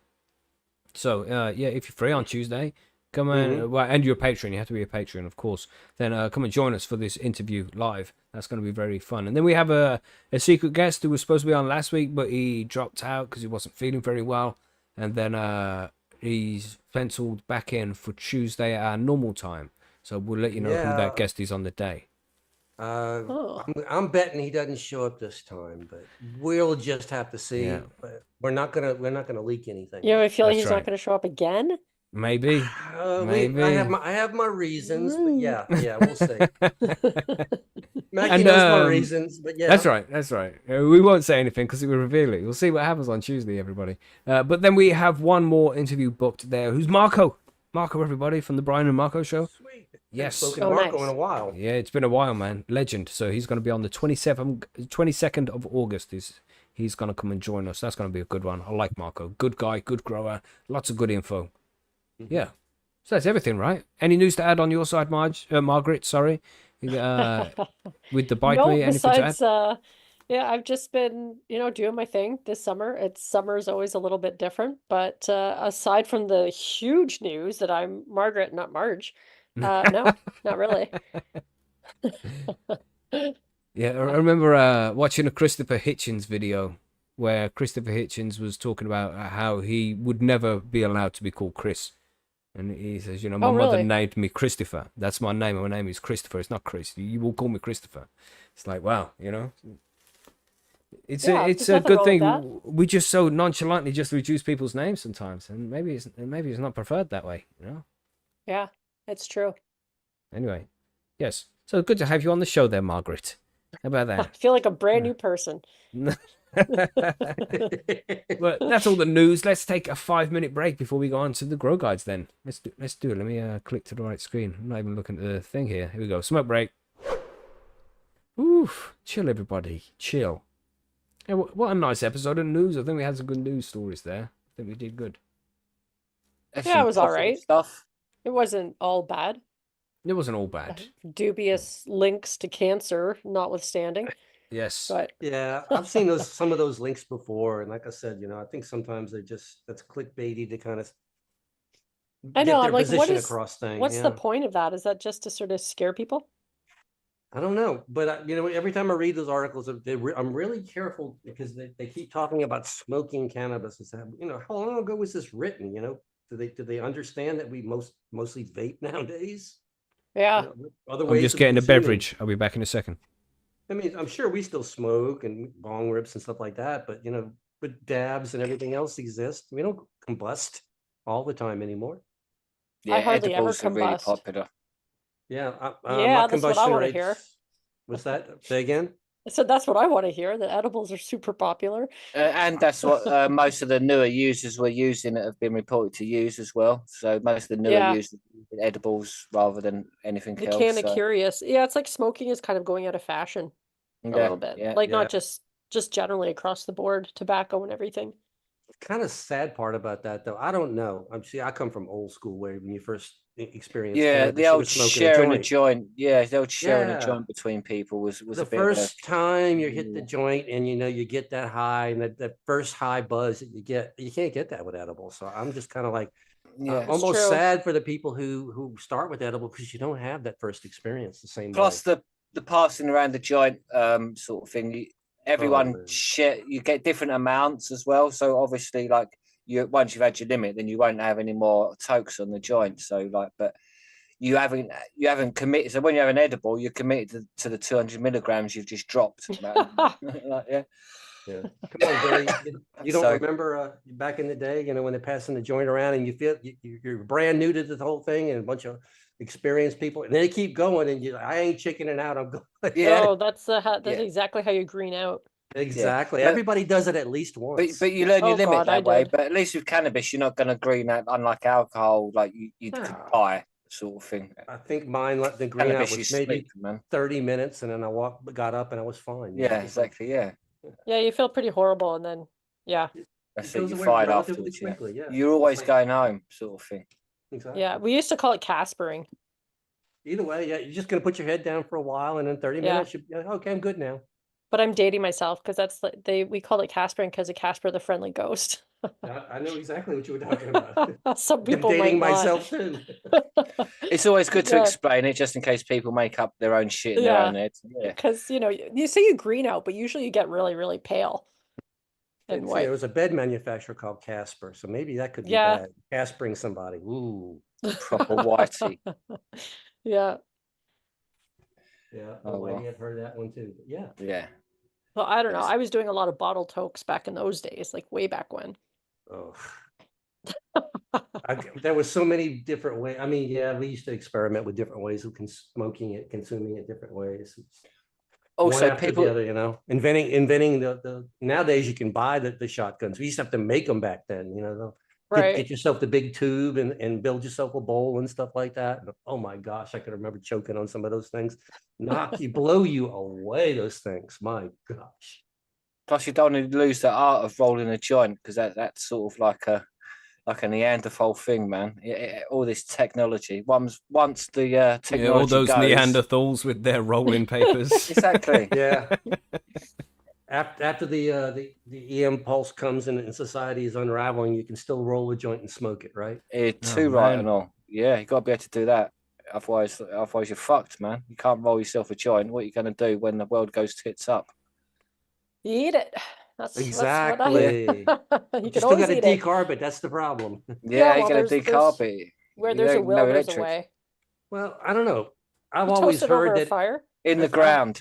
I've Yeah. always heard that if you keep it long enough, over time it decarbs, but I don't know if that's true. Yes. Is that true? I have heard that. It will, yeah. But I don't know how long that takes. For all I know, that could take a decade. Well, that's fine. I'll be growing. I'll have a hell of a warehouse full of weed saying, this is ready. I can eat Right. this. Right. Damn, you've been talking about prepping and shit without me. Yeah. We're just having a little fun on how to stay high if the world goes to hell. Yeah, we don't Damn. you come in with us when the world goes to hell. No, you really don't. I'll No, be like, exactly, I'll be yeah. so You'll fucking. be You won't be ranting able to so put up with fucking it. much, man. I'll be like, I fucking told ya. I Yeah, told you. Nobody exactly. wanted to listen. Now look. You know. It'd be bad enough with me there, mate, let alone Andrew on top. You know what I mean? We'll do it in Yeah. shifts, Billy. We'll do it in Oh, shifts. yeah, God, I deal. 10 Deal hours then. at a time. At least people can get decent 4 hours sleep. But then all the other times, you wish you was in the fire radius. You wish you got vaporized like Sarah Connor did in Terminator 2. Remember that scene? That's a lovely scene, that isn't it? That Yeah, one? yeah. Have you seen when they use that scene for a meme and it's like, look at these people in the 90s just playing happily in the park, not a care in the world. Mhm. And then just a few frames later, it's just all getting annihilated. Yeah. Anyway, yeah, that went to a dark place. It did real fast. Yeah. We were talking about getting high at the world ends, and You next thing know- you know, we're burning. I wonder why they didn't want Macky here while they were talking about prepping. I wonder why. They just Gets take it to dark the very, to the very nuke fast. place. Yeah. But damn, that would be a good episode to do. Just what would we do in a nuclear apocalypse? What would our plan be? You know, Oh, just a God. random session podcast. We just chat shit Yeah. like that for an hour or We, two. I don't know we if I- do probably need another random pop sessions cast, I think. Yeah, I think so. Let's do it, man. Let's figure out. We'll do prepping as a stoner. Yeah. Let's do it. Yeah, that's gonna be Stoner's way awesome. to prep. Yeah. Yeah. Well, what you actually need. Yeah. That's How that is to actually store a good thing. seeds in the wild. Yeah. Too right. What are you gonna do, man, for your cannabis? Like, If I remember right, we did do one on if you were on a desert island, what 3 strains would you bring? I think I remember that one. well, shit, you'd have to choose your strains wisely as well, wouldn't you? Shit. Exactly. Jack that Herrera way has if you to be cro- in there. That way, if you cross them, you want to make sure you have the genetics that you can get where you want to get, you know? You have to have White Widow, isn't you? Because that's almost like the mother of everything.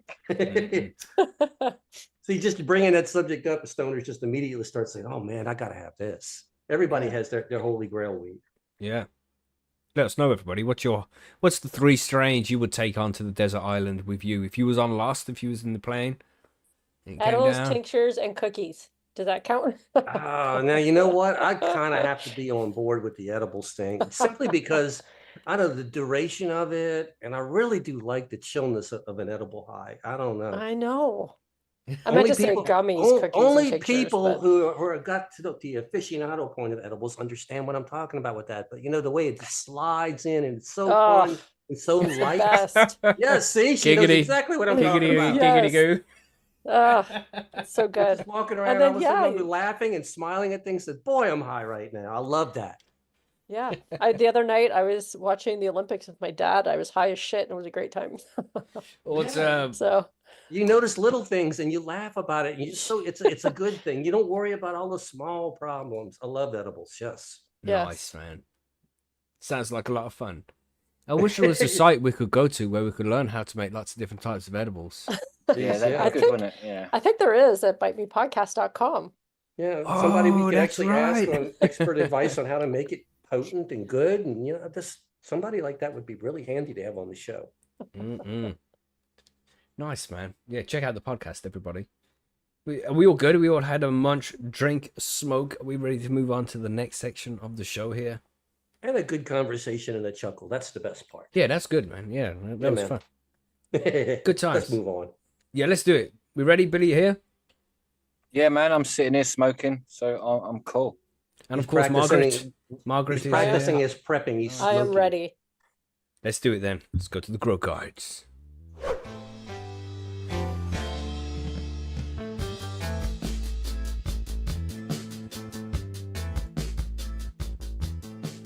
Vibing on the tune there. Cool tune for the Grow Guides intro. Yes. So here we are. We have discussed so far in episode 1, we were talking about planning your grow so you can figure out what kind of space you're going to need, if you could even get a tent in, how many plants you're going to grow, that kind of stuff.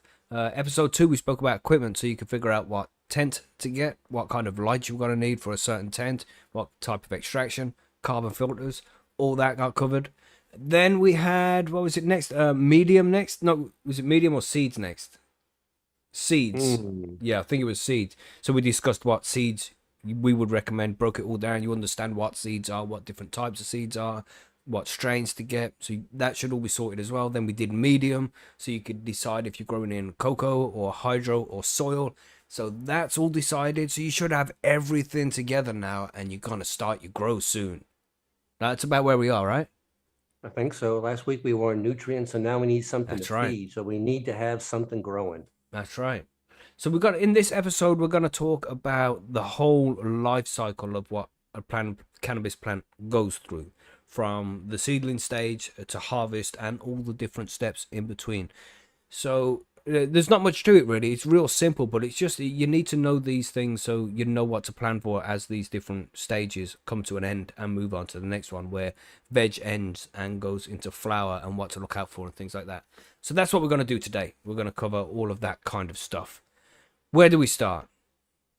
Right. With the seedlings. The At the seedling. Yeah, that's beginning. right. Let's do it. You wanna do you wanna explain what seedlings are then, Marge? I think that would be a nice place to start. Who are you asking? Margaret, Oh, sorry. That's right. Yeah. Honestly, it's so funny. I missed Is it that too. how again? Margaret has missed everyone so far. Yeah, just about. Maggie gets me. We're I better can at this hear than me. you. You are. I'm glad you're staying on top of it. Gosh, yes. It's because we Well, care, this- Marge. We care. That's why. Yes, I appreciate Who that. again are you Oh, asking? fuck. Oh, yes. Fuck. Sorry, That's too Margaret. funny. Sorry. You're forgiven. Thank So you. the seedling is the little thing that comes up after you've germinated your seed, and it has that little tail that comes out, and you plant it in the soil, and then it comes out of the soil, and you get those two little leaves. What are they called again? Cotyloidons. Cotyledons? Cotyloid? I don't know how you say it. Yeah, Cotyledons, it's something yeah. like that. Yeah. I've only probably They're ever called read it. leaves. Yeah, yes. Cotyledons. They're kind of like the two that Cotyledons, say, yeah. "Hey, I'm alive," and then they start to sprout the actual little cannabis leaves. That's right. And then it And- just starts getting bigger and bigger, and you get really excited, and then hopefully they live. And it is incredible how quick they do grow, isn't it? They just do grow bigger and bigger, and within a couple of weeks they're fucking huge. Yeah, hopefully if uh, you're doing it right. You can see on the screen there, but I've got the guide up because there is a guide to this as well, which explains the life cycle of cannabis plants over at percysgrowroom.com. So just head there and search for life cycle, and you'll find the guide, and you'll be able to scroll through it. It's also in the description of the download, so if you go to wherever you downloaded it from and click on the link, you'll be able to read through it there as well. So that'll have extra information in it for you. But yeah, pretty much that's it for the seedling. It's just a little thing that pops out of seed. And Yeah. just put light on it, keep And water the in life it. begins. The Yeah. excitement starts. But these things at this stage, the plant is very fragile, right? And sometimes, and I've had it happen to me recently, I've had 4 autos popped, and 3 of them were great, and one of them was a little bit behind. It was just a little bit smaller than the rest. And when I've watered my cocoa, it flooded the cocoa so much that the seed lifted up out of its place. Has this happened to you before? Has this happened to you, Yeah. Monkey? It's been a long time. but What yeah, did I it have do? se- Sorry? I have seen Like it. if you put The too seed- much water onto the cocoa, then it floods it, and the seedling gets lifted up out of its place. It like damages the taproot, Oh, and Yeah. then the plant will stop growing from there. So it's Yeah. just a dangerous stage. What were you saying, Monkey? No, I was gonna say, yeah, the seed's buoyant, so it floats. You know, Yeah. if you water it too fast, sometimes the cocoa, what is it called? Fluidizes is what the term would be. Mhm. Fluidizes the cocoa, and yeah, so your seed will just float onto the top. I planted a little deeper now, and in order to prevent that, I just kind of water in a circle around it. Yeah, just be very gentle at that seedling stage, and also at this seedling stage as well. And we'll cover it next week. We're going to do a germinating cannabis seed, so you know a little bit more about that as well.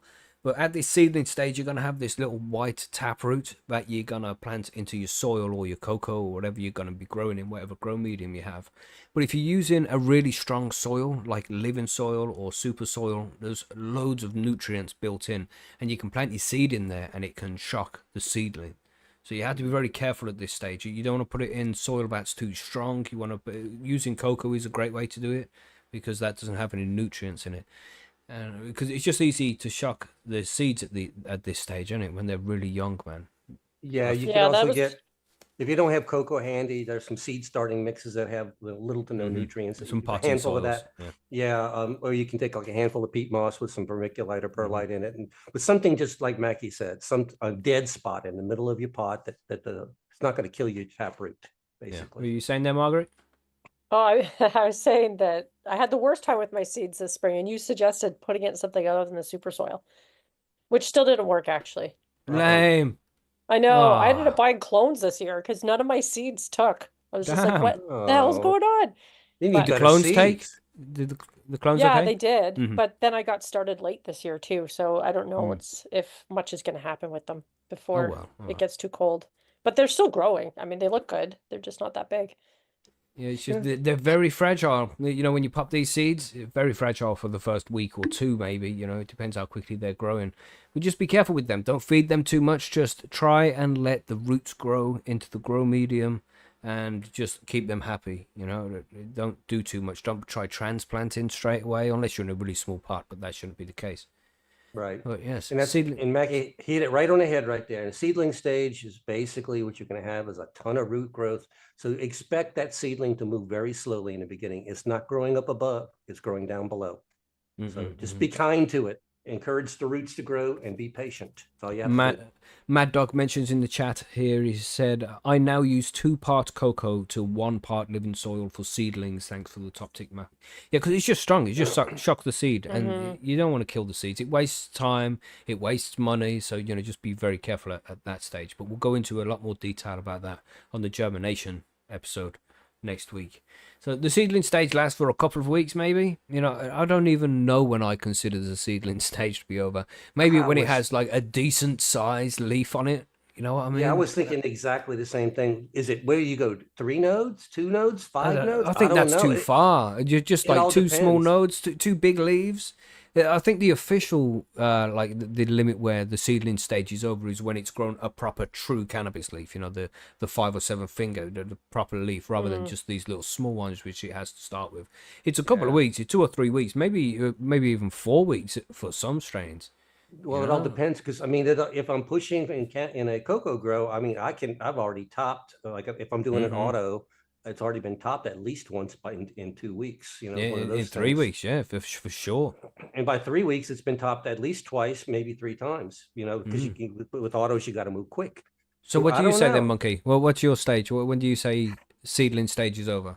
I'm saying when I have 2 nodes and I'm starting to work on, and I can start to see the third one moving, that's when I'm going to start treating that plant. I don't know if the seedling or not, as a real plant in veg. Right. Beyond that, but before that, I'm not even paying attention to too much as far as nutrient values that I'm feeding or anything like that. I'm feeding a seedling formula until it gets to that stage, and then I'm going to start pushing it. Nice. What about you, So Margaret? So what about your seedling stage? When do you say that the seedling has moved from seedling stage into veg?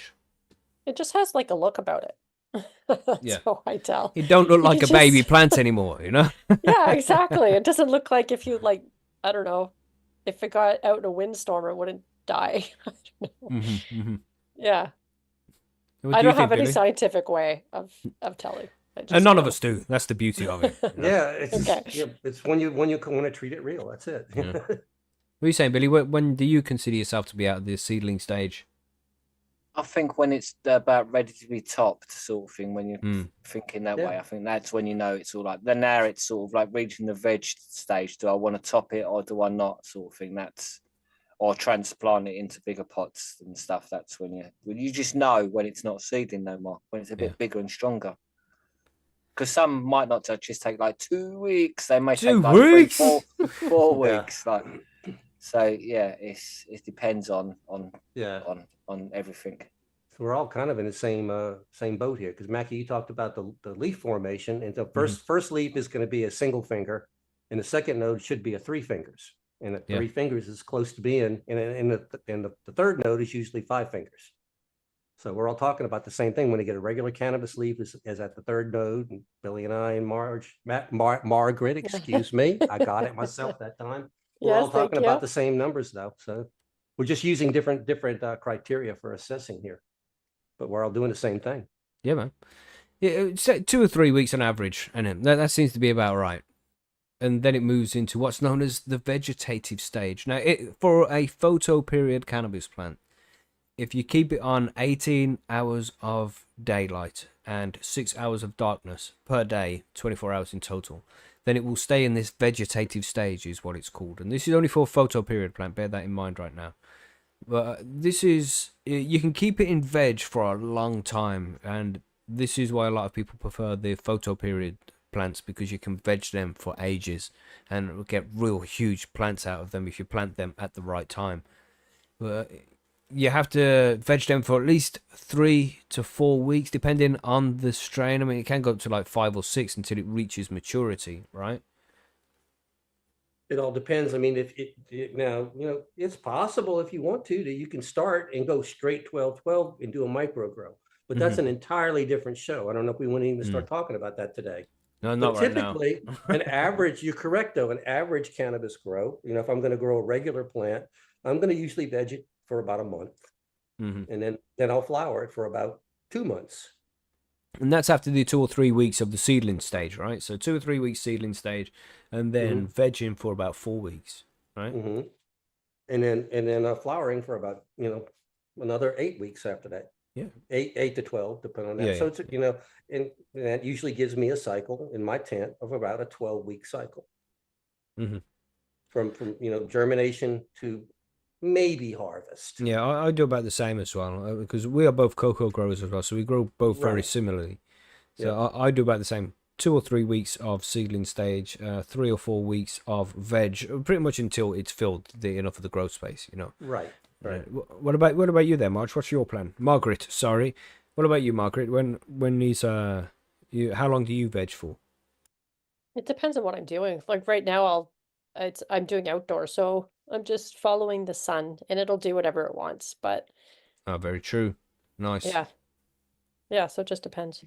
And I haven't really had like a full indoor setup in a little while, so that should be interesting because I'm hoping to get back to that this winter. So ask me Nice. then. Yeah, that's gonna be cool. You're gonna grow some monkey Yeah. beans? What are you gonna do?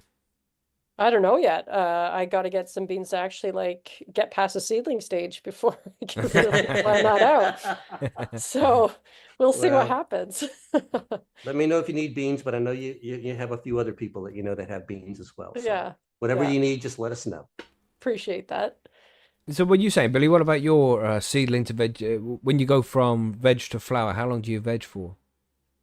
Well, because I perpetual grow, it's a bit different. It's depending on what strain I'm growing, how many seeds of that strain I've popped or seedlings I've got, sort of thing. So, Yeah. say if I've How got much 3, space they're taking up? Yeah. yeah. Say if I've got 3 of the same like seed, then one of them will go really early, if you know what I mean, and then the other 2 I'll grow out a bit bigger, so it'll be a bit longer. So, but probably like so, and it depends on what I've got flowering and what's coming down and when, because obviously things I don't have an exact date of when something's been coming down because of the perpetual grow way I do it. So a plant of 2 coming down a week, it's still sort of if and when. So sometimes I'll veg out a lot longer than sometimes I normally would, or shorter than what I would, just because of the cycle or how many I've got. So really, it's really dependent on that. So which is nice because I can then think, oh no, I'm gonna veg this one right out for like 6 weeks and train the fuck out of it, and this one I'm just gonna straight away, like almost as soon as I've topped the bastard, like 2 days later, I'll whack it into the flower room. Yeah, So man. it's like just to test it. So, or if I've grown it before, then I'm like, a complex I know answer what I'm there. doing. Yeah. Yeah. So, but I'm not simple. So.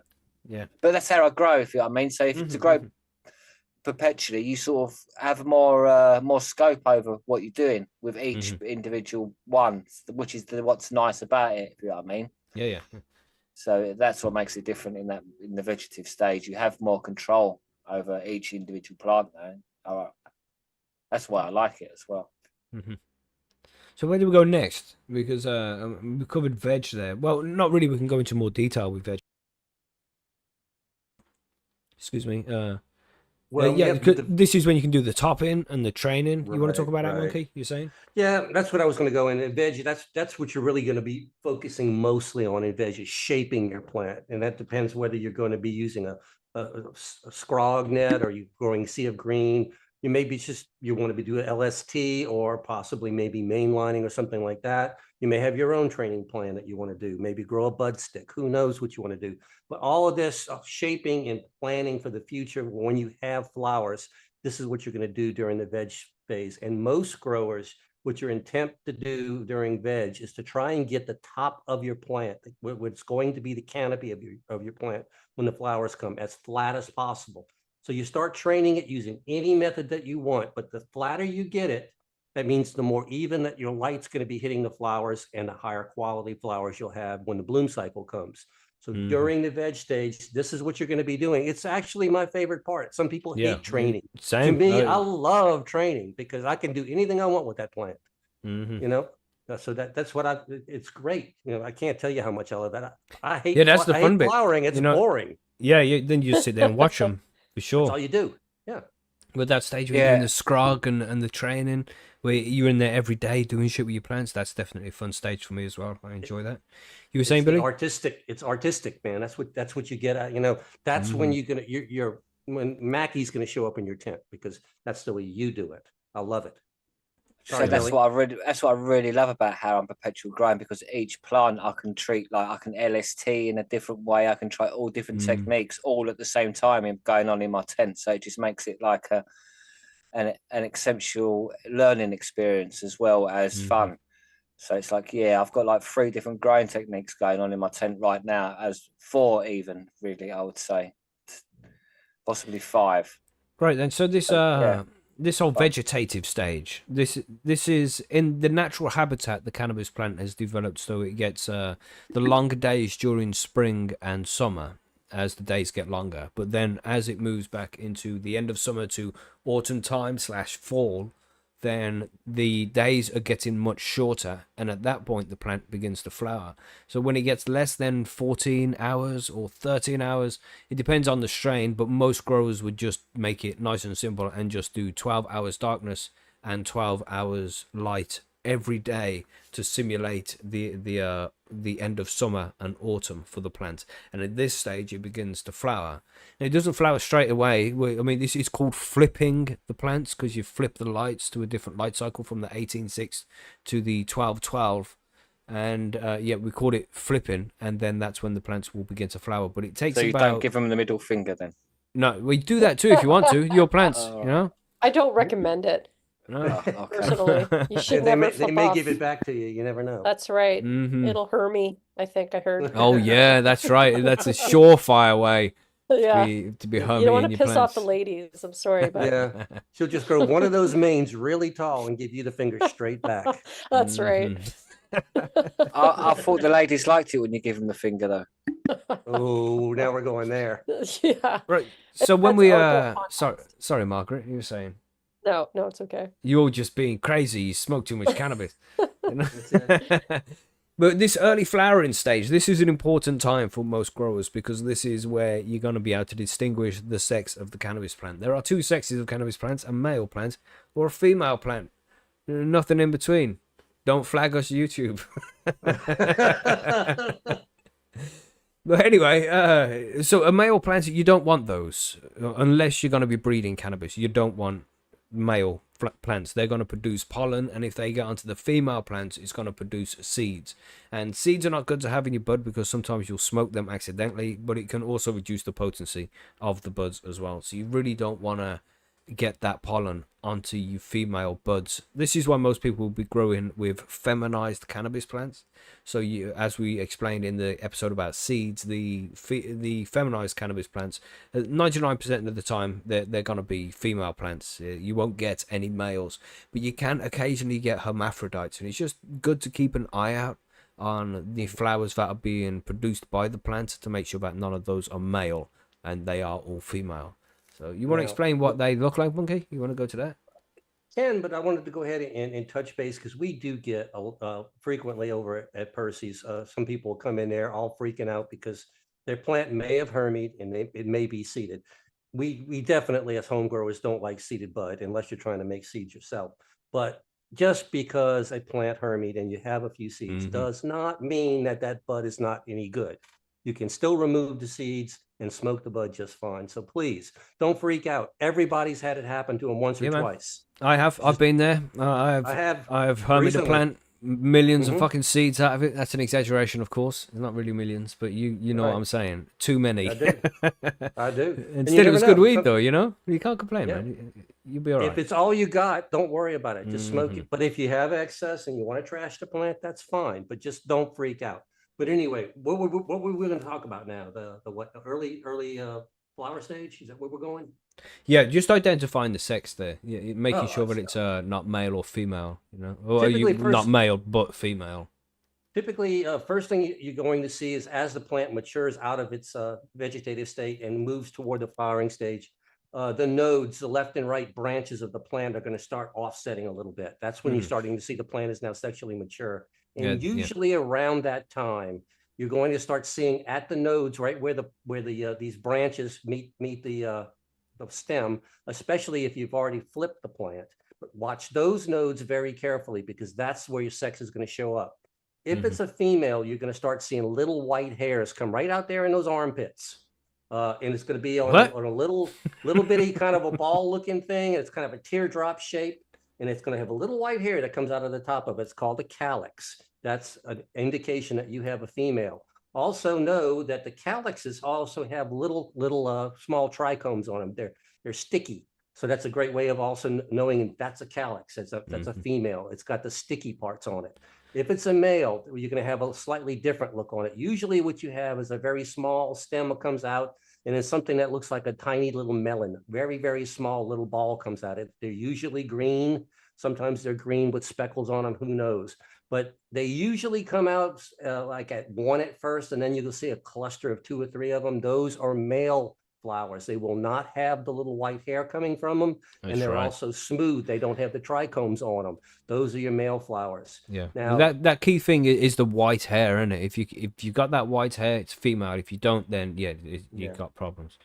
Yeah, and I've also started using the trichome thing because you have to think about it though. The trichome thing, you don't want sticky trichomes on a pollen sac because if it opens up, it's going to stick to the pollen sac. The pollen's going to stay there. So the pollen sacs don't have trichomes on it, but the female calyx wants the pollen to stay all around it. You got all that good sticky stuff out there to attract everything. Nice. So yeah, very, very simple to do that. Now, sometimes you end up with both, and those are the fun ones and not the good ones. That's called a hermy. Sometimes a plant will present with both female and male body parts, plant parts, whatever you want to call it, at the same exact time. It can make seeds on its own, and it's nearly impossible to get seed-free weed from those. Generally, in those cases, unless you have no other option or no other seeds, those are the ones you usually cull, get those out of the way. Yeah, and that can happen anytime throughout flowering as well, and it can happen later in there. It's one of these things. Stress the plant too much, it might hermy. You got to be very careful. How likely is it that they hermy though? I would say like 10%. You know, I would say maybe that's that much, right? yeah. It depends on the breeder, but I would say on average 10%. If you get really good genetics, not very likely. They are solid. You know. Yeah, some strains are more likely to hermy. Like there's an old one that people talk about Gorilla Glue all the time. It was bred. It was discovered in a plant that hermied, and the hermy gene can still continue. So sometimes when you breed or mess with Gorilla Glue genetics, you'll get a hermy in there. It's just one of the things you're going to deal with. I mean, they used to make feminized seeds by forcing plants to hermy because they didn't know about how to push them into the other way using chemicals. So hermy genetics are out there in the gene pool right now because they were pushed in early years. But yeah, it's one of those things. Sometimes it doesn't happen very often. Don't freak out about hermy plants. It doesn't happen all the time. Just keep an eye out for it because you don't want it ruining the crop. You know, it can happen. So you just keep an eye out for it. That's the best thing you can do. Yeah. You're far more likely to get a male plant than a hermit plant. Yeah, if you're a female or a male. Yeah. Mm-hmm. Right, yeah, so this is the early flowering stage, and if anybody has any problems, we've seen it before where people have been so close to killing their plants because they think it's a male when it is in fact a female. If you are unsure, just come and ask for help, man. Even if you just visit Percy's one time, right? Do us a favor. We want to see you grow nice plants, right? So if you are in doubt at all, just head over to Percy's, sign up, put a picture in the post, be like, is this male or female? We'll tell you. And then if you don't come back again, that's cool. But at least we managed to save the innocent plant. You know what I'm saying? So, just don't be shy. We are here to help. If you are unsure at all, any doubt, unless you see that white hair with no balls hanging off it, then just head over to Percy's and we'll be able to tell you what's good, what's bad, and what you should do next. Yeah, sometimes you'll see the white hair. You still be a little bit afraid. It's okay. We all went through this the first time. You'll have to learn it. It's okay. And sometimes you'll see the male parts, and you can pick them off, and then they stop. They don't come on the plant again. You just see a couple in the early flower, and you take them off, and then you don't see them again after that. So there's different things you can do. Don't panic straight away. Well, and you also have time, right? Like at this, they're not gonna get pollinated like overnight. No, Exactly. they Yeah. won't. Yeah. Yeah, just leave a Once bit of you, time. it takes like a week, I think, before they open up and the At pollen least. gets out of there. Yeah. So you don't have to rush into anything either. You know, that's something I've said many times.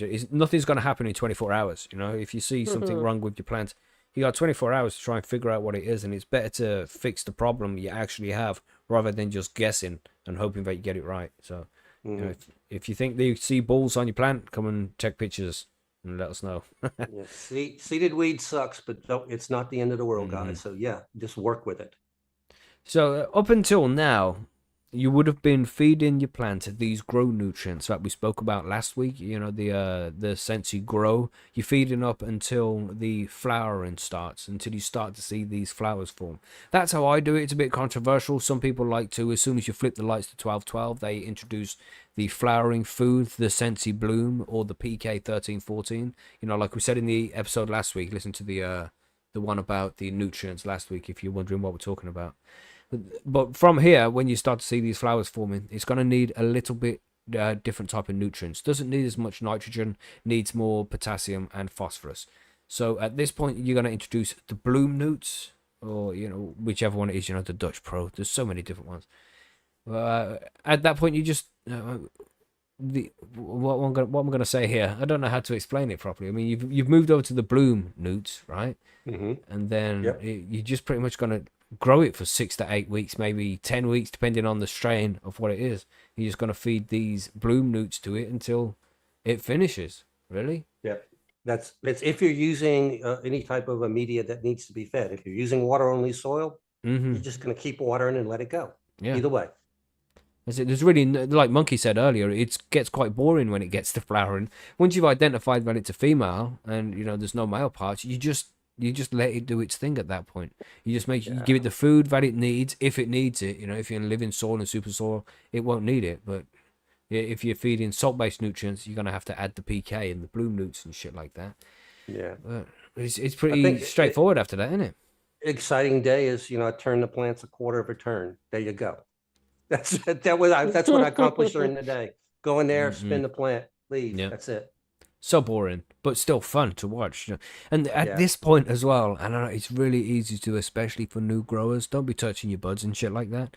You know, you're going to damage them. You're going to encourage mold to grow on them and shit like that. Just look at them, but don't touch the buds, man. Just let them grow. Just keep feeding them, keep watering. Good stuff starts happening too, though. The smells, Mm-hmm. because that's when you're really gonna.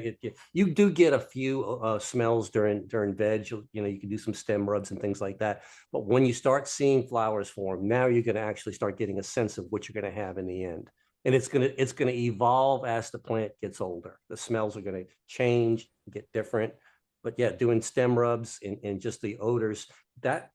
Well, it's true. I don't like long flowering stages. They're just boring, and it's like it was a waste of time in my opinion. But I do love going in there just to smell it every day. Yeah, man. Yeah. And you know it's a delicious part, but then there comes the shit bit at the end of all that, and you know the flowering period can last as well from anything up to I think 24 weeks. What's the longest flowering strain we've seen? Is it Dr. Greenspoon, Dr. Lester Greenspoon? I don't know, man. Sativa, probably. It's heavy sativa. I think it's like if I had 20 to weeks or guess. something. It's ridiculous amount Yeah. of time. I've heard of something like 22 weeks on some of them like that. Some of these old school mountain strains, something like that. Yeah. I don't really know. I don't grow that kind of stuff. No, that's not really good for my climate. Yeah. Where I am. That's it. Just goes on for too long, don't it? Yeah. Half a year in my tent, not happening. Yeah, man. So that's flowering. You're just gonna keep watching it until it's done, you know, and we'll explain how to properly know when the plant's ready for harvest in a further episode down the road. Because after this, we're gonna break it down and go through each stage as you're going through it. This is just a quick rundown of how the plants are gonna grow. So now the interesting thing in flowering, I guess, would be what I call the nutrient curve. If you're feeding your plant, when you first started flowering, you're going to be sort of what I call a moderate nutrient level, a middle ground. And then as things start building, your plant's going to get really hungry, and you're going to find yourself in mid-flower having to feed her a little bit more because she's getting really hungry. And then toward the end, she stops eating and she stops drinking and she don't want anything. So you'll have to figure it out. As you start growing more and more strains, you'll figure out this curve. But that's really the only part of flowering that you have to pay attention to, in my opinion, other than bugs and mold and the other normal things that it rarely happen if you have good hygiene and things like that, though. But the nutrient curve is something that you will have to deal with and you will have to learn. It's not just the same nutrient from the beginning of the flower to the harvest, unless you're in water only soil. But if you're actually feeding it, there's a curve, and most manufacturers will tell you, try this, this, and this, and then you'll figure it out on your own. Right, so now we just quickly explain here about how auto flowers are a little bit different. We explained it in the seeds episode, but we mentioned the photo period plants. You're going to have the plants on 18-6 through the seedling and vegetative stage of growth, but then when you want to flip it to flower, then we're going to put it on 12-12. That's for photo period plants. If you were growing auto flowering cannabis plants, then that doesn't matter. It's going to flower by itself. You can just leave it on 18-6. You don't need to adjust the light down to 12-12. So that's where the auto flowering thing comes in. You would just watch an auto flowering plant for when the flowers start to grow, and that's where you will introduce the flowering food if you are using nutrients. If you're growing in organics and living soil, you probably won't need to do much. It's already in the soil available to the plant. You just have to keep watering as you're supposed to. But yeah, that's the difference between the autos and the photos. Not much of a difference. You just have to flip the light cycle just one time. I mean, it can be cheaper on the electricity bills. They can finish faster, the autos can, than a photo period would. But we said there, Monkey, you were saying? Well, most people who, and I don't specialize in autos, but I've taken courses and lessons from people who do.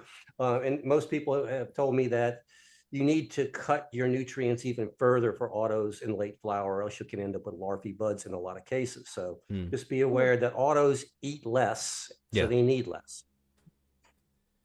Yeah, man. And then the plant will start to come to an end after all that time. Usually you're looking, I would say, on average, 16 weeks for the whole process, from the seedling stage for about 2 or 3 weeks. Then you got the vegetative stage, 5-6 weeks. Flowering period can be anything up to 20 weeks, but you're looking on average at about 10 weeks just for the flowering period. That's for photo period plants. Most auto flowering plants will finish between 70 days and 100 days. That's where the average is between those guys. So the whole grow process, it doesn't take very long, really. I mean, 16 weeks isn't a massive amount of time, and you can produce a decent amount of cannabis out of that. And we should explain what happens when the plant gets to an end briefly, right? Like how it goes into a senescence. We have we do have people that show up and think there's something wrong with their plants. They're not feeding them right or something, because the plants do change in the end of life. Billy, what does yours do? What are you're a water only grower, so I'm sure you see senescence happening like crazy on just a normal situation. Yeah, it's obviously the leaf change is probably the most sort of noticeable part, but also just the way the buds swell in the last 1 to 2 weeks, and that, if you know what I mean. 2 weeks? Yeah, 2. I had to resist that one. I was fighting it. Don't fight it. You gotta let it fly. So yeah, it's difficult, if you know what I mean, to explain into words sometimes, because you like each strain, the flowers look different at the end of the bud, so you sort of slightly got to know what that strain's like the hazes, the way they are. So I think knowing the strains and the way, if you've grown before, is a lot more helpful with that picking of the last week or so of the weed. And that's it, really. And you'll see the plant start to die off towards the end. You're going to do, we'll go into more detail, but you will look at the trichomes, which we'll go into more detail further down the line. Don't worry about it too much now. But there's other ways to tell that a plant is ready for harvest. And again, we'll cover all of that in a few episodes. But that is pretty much the whole life cycle of a cannabis plant. Just to summarize, you're going to go from seed onto after about 3 weeks, you're going to go into the vegetative stage, where you're going to train the plant to make it into the shape you want it to be, or just let it grow. It's completely up to you. And then you're going to flip it to flower, and there's going to be that stage in between flower. We should cover that briefly, where when it goes thinking we should talk about the stretch, huh? Just because it's even got a name in it. It's a regenerative growth, I think it's called. Where after you flip the plant from veg on 18-6 and you've put it on 12-12, there's going to be 2 or 3 weeks there where the plant is just going to grow double its size, sometimes even 3 times its size compared to what it was in veg. They grow ridiculously fast, and this is where the plant is preparing itself to hold big flowers on it, because right now through the veg stage it's only grown leaf and stems and roots, but now it's preparing itself to grow these big heavy flowers as well. So it stretches out, makes sure that there's more leaf and it can catch enough light as possible to provide it with enough food so it can grow bigger buds. So, and it's an important stage because it's called the stretch. And if you're not ready for it, if you let your plants grow too big, if you're growing a photoperiod plant, that they can just fill up your whole fucking tent, and you've got lights, you got plants growing through your lights because they've stretched so much, man. It's a pain in the ass. Important stage. Plants can easily double, sometimes even 3 and 4 times their height during the stretch. So be aware, it's going to catch you by surprise. And you can train during the stretch, though. Yeah. The stretch, if you catch it early, they'll harden off fast. But while they're growing real fast, those stems are supple, so you can actually pull them down and get them trained if you're fast. But you have to go quickly, because after the stretch will let you about 2 weeks. And then those stems are going to harden off. 2 weeks. And then the stems are going to harden off. And if you try and bend them, then you will snap tops off. And man, I tell you what, doing all that work during veg It and hurts so much. work, and all of a sudden you're ready to have a flower and you break a top off. Man, I that swear, man. stabbed me in the heart. Oh yeah, I've nearly cried, man. I've been there training my plant as it's going through it, because it gets really easy to snap at that stage as well, everybody. Yes, Again, we'll go into more detail further down the line. But, I snapped one branch while I was doing a trim. I was like, it's okay. Let's carry on. Trained another one. Snap. I was like, oh my God, another one. It's like, oh God. No. Carried on one more. And on the 4th one, I felt like crying, man. I was like, don't cry. You're a man. Never snapped Don't do it. man. See, when you do that, it's like when you break up with your first girlfriend. Like, that's how painful it is. It hurts. It hurts. Yeah, man, Ouch. it does. It hurts. Ouch. They tell you, well, I still got 7 mains left. Yeah, but I could have had 8. It's just Yeah. it's just so fucked. I hate when that happens, but Yeah. it happens. The plants were fine. You just sellotape that shit back up, Yeah, and then it moves on to the flowering stage. Everybody, again, you'll look out for the flowers, the male or female. Make sure that it's female before you carry on, unless you're breeding. And then for 8 to 10 weeks, just let them fucking buds grow, man. And they're going to go big, luscious, juicy, tasty buds, man. You're going to love it. Melly, wonderful stuff, man. I love that part of it. Yeah. We're not going to tell you about harvesting and drying and curing, because that's the worst bit. We want you to be invested before you get there. All right? Yeah. But the bit after that's the best bit. Yeah, that's it. There's that horrible stage where you have to trim for about 10 hours. The actual work. Yeah. Oh, gosh. Yeah, good times, though. But we'll get there, everybody. So next week, we're going to talk about how to germinate the seeds, because you're ready to go now.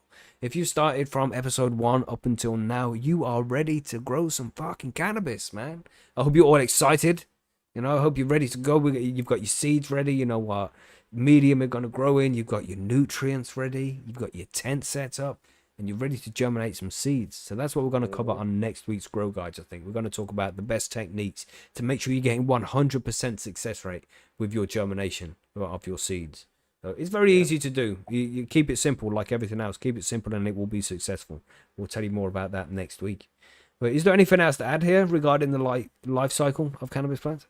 No, you just have like four months away from never running out of cannabis. How's that sound? And I'm not exaggerating. If you do it right, you could walk back into the cabinet right now and get whatever you wanted if you do it right. It's very simple. Anybody can do this. I've said it before, and it just sounds cheesy as fuck, but it's necessarily life-changing for an everyday cannabis user. Because, getting cannabis and making sure that it's from a good source, waiting the 15 minutes around the corner guy, all that kind of shit. It's just, all that's gone, man. And you have a high-quality, regular supply of safe cannabis. You're on the right path, everybody. Don't worry. Germinating seeds next week. All right. Should we do some listener mail? We got some fucking funky ones. Yeah, I've been reading them during the week, and you're not joking about the funky ones. Let's do it. Let's do some listener mail.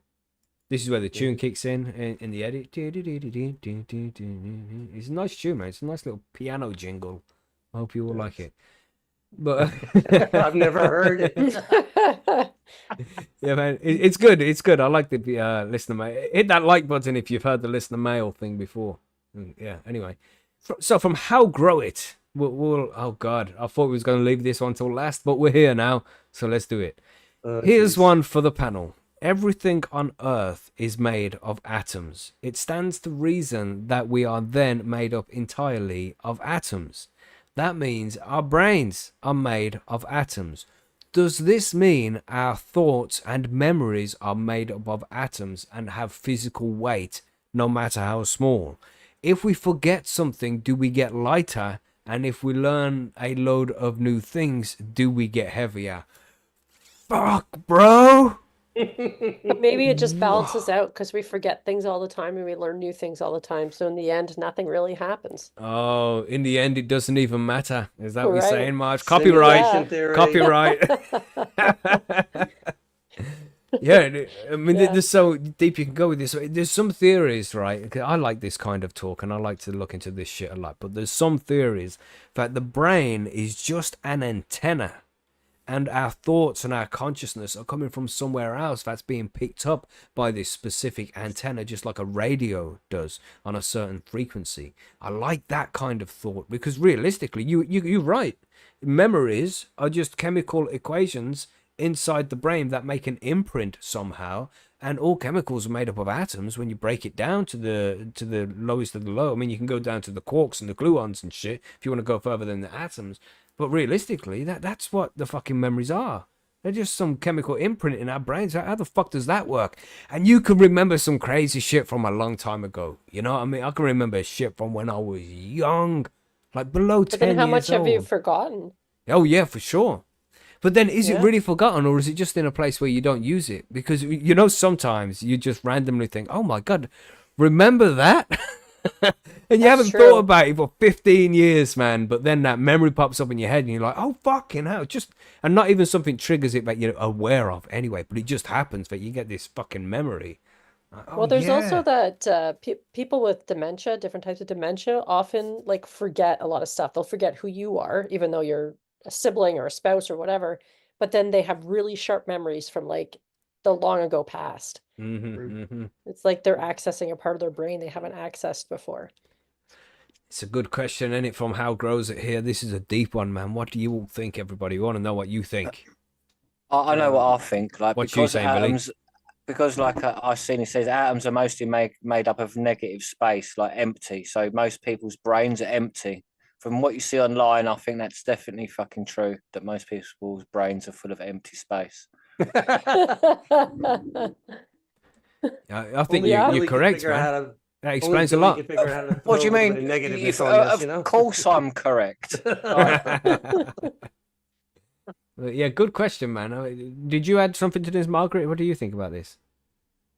Yeah, I said that I think that it all balances out in the end because we forget a lot of shit, we learn a lot of shit. So really, chemically, we remain the same all the time.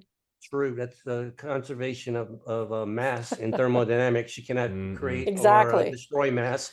You're Yeah, just changing it from one it thing can into only another. be So, yeah, converted. Exactly. Yeah. from one to another. And so unless you're taking in more matter, no, we're not getting heavier. A little Or bit of energy, homework but- here. Yeah, a little bit of homework for everybody, right? Yeah. Is go and ask your friends this question. You know, when you go around your friend's house, you're going to smoke some weed, you're going to get a little bit high, you're going to discuss something philosophical. What do your friends think about this? You know, what are memories made out of? Where do they come from? How are they stored? How are they created? What do you think, man? Go and share this with friends and go and have a fucking stoner discussion this week with somebody. You know what I'm saying? Well, Good I question think- there, How Grow It. I like it. Don't you think that this has already been answered though down history though? You know, because you remember, all your stoner friends have been sitting around in a circle and somebody's talking about something. Everybody says, "Dude, that's Yeah, heavy." but that's cool. But what's your take to on it? learn something. It's heavy, right? You know, that's it. They could all be incorrect. What's your take on it? You know what I mean? You know what my take is? It's as I said, your brain is an antenna that is picking up the thoughts and the memories from elsewhere. It's just an antenna because we are in a simulation. Everybody, That's don't what I was forget gonna say. that. That's Don't forget avatar that. theory right there. That's you know, right. basically, This you're is just- all you're a just simulation to keep us a playable occupied in character. 5,000 years' time. We all came to see the birth of the internet, the birth of AI, and the most successful section of human history. That's what we did. That's why we're here. But let's not get shut down for starting a cult. You know, let's Me? you know, let's move on to the next one. But yeah, great question again. Let's go on this one from Savans. And this is a good question as well. This is an important question regarding cannabis as well, everybody. This is one we haven't been asked before, I don't think. But we have what is the from Savans, by the way.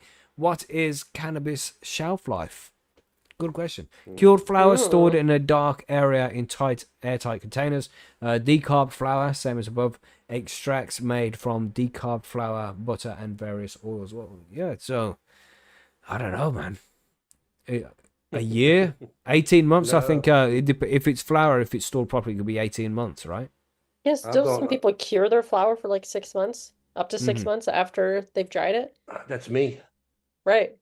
No, I've got weed right now that I grew 2.5 years ago, still in a jar. For the first at least year, it was cured in a refrigerator just to keep it cooler. I came out of the refrigerator probably 6 months ago. It's been stored in a cupboard. It's strawberry cough that I grew 2.5 years ago, and my wife won't let me make edibles out of it because she said it's too damn good. So obviously, yum. if you store it right and keep it airtight, and don't open the jar and all that good stuff like that, it'll last a really long time if it's done right.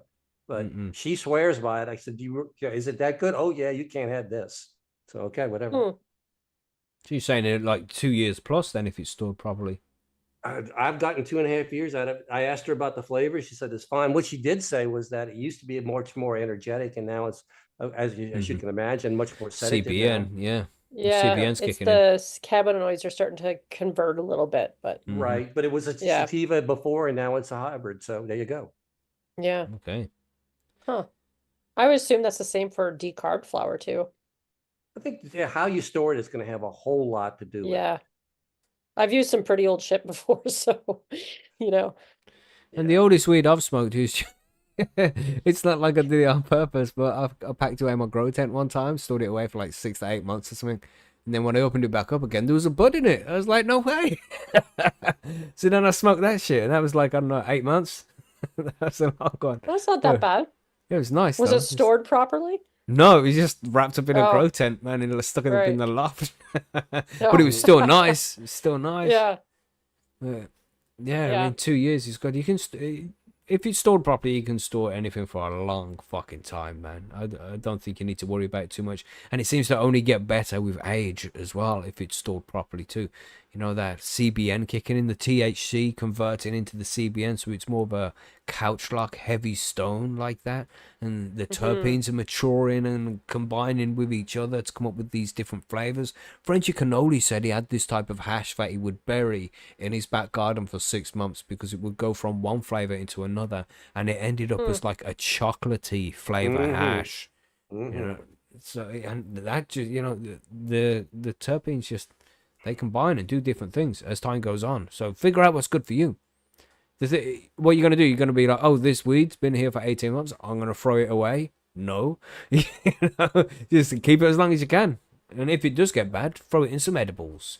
You know what I'm saying? Yeah, it does. It almost sounds bad to say that because it sounds like you're disrespecting the edibles, but I do it all the time. It's when I get bored with weed, I make edibles with it. Yeah, that's the great thing about edibles. You can use bud or trim or whatever. When I'm bored, yeah, it becomes Yeah. something I'm going to eat it now. I don't want to smoke it or vape it anymore.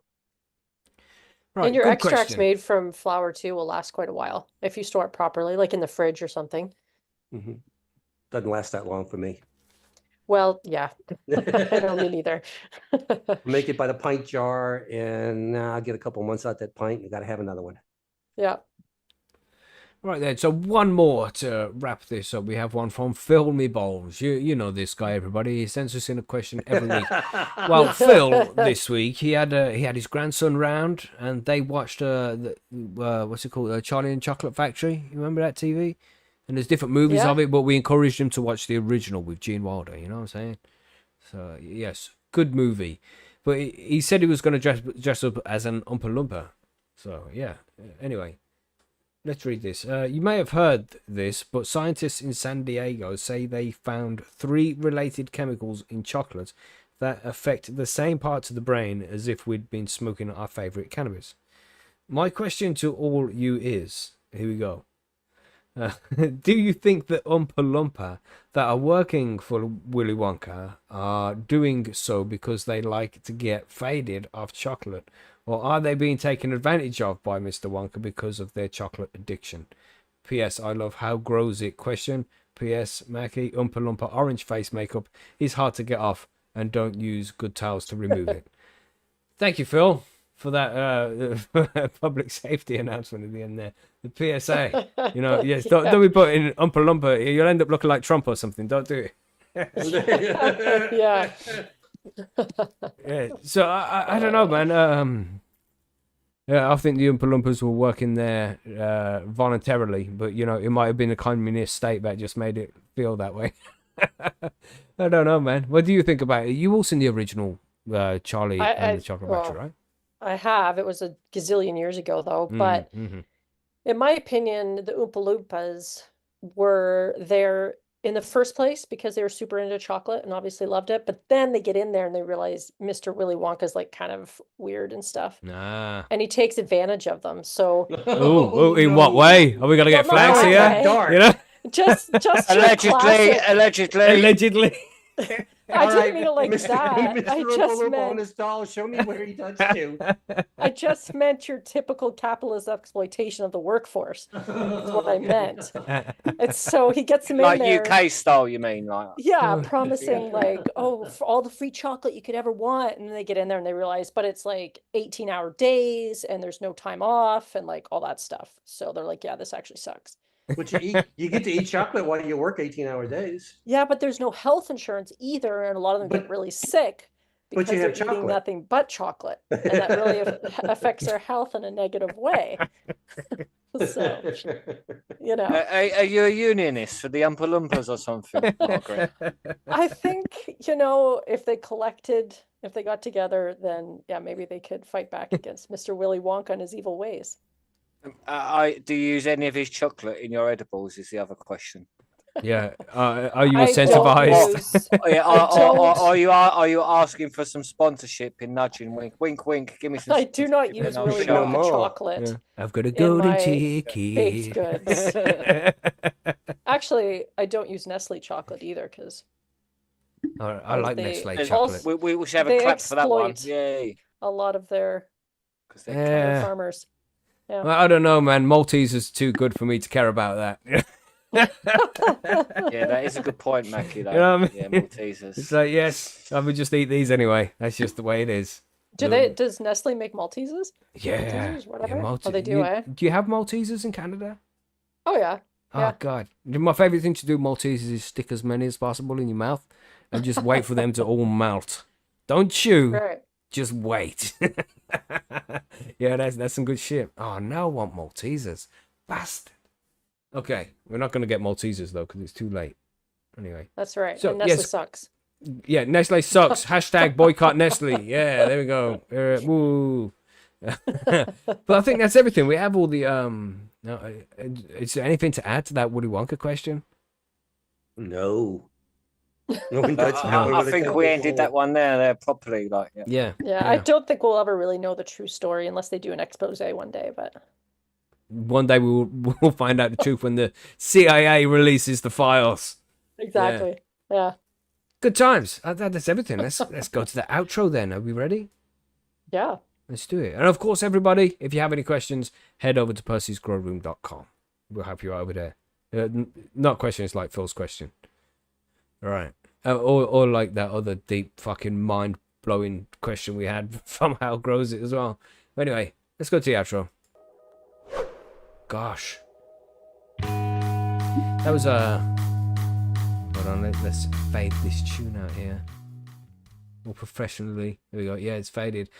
Yeah, that was some deep ass questions there. Gosh. I like those questions though. We could spend an hour discussing something like that. You know Yeah, what I they're mean? pretty fun. Mm-mm. How we dare should they do. ask stoners questions like that, man?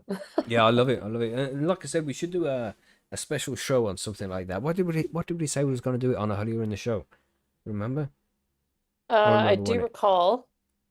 I've Yeah. learned something new, but then I've also forgotten. So That means it was a damn good show. You know? yeah, yeah. I don't know what's happening with my atoms right now, but there's something going on. I don't know. I no. don't remember. Oh god, Don't worry, Marge you'll lost find an out during atom. editing. Yeah, that's true. man, it is You'll be editing crazy it. how it all works. You know, is it a simulation? I think like the odds are we're in a simulation. That's the only thing that really makes sense. I think, but that's Well, my couldn't opinion. they make some stuff better, like in the landscape and all that stuff? Like, No, what's the fun in that? Don't you think the world is a beautiful place as it is? Just certain sections of it.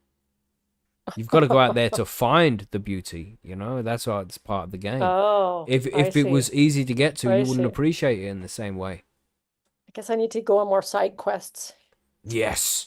What's the next side Quest. quest for you, Marge? Where are you going? Because you went to Germany recently. You got any more plans like that? No, Oh, no, I don't. I know. I wish. I wish I did. Just I mean, I'm gonna- going camping.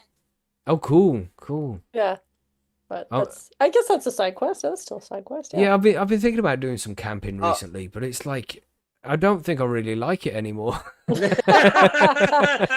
Well, then Uh, that's kind of tricky. I've remembered what you was meant to be doing the show on, and that was the prepping, cannabis preppers. Oh yeah. Oh, right. Yeah, cannabis prepping. That would be a good side episode. A side quest for us. There we go.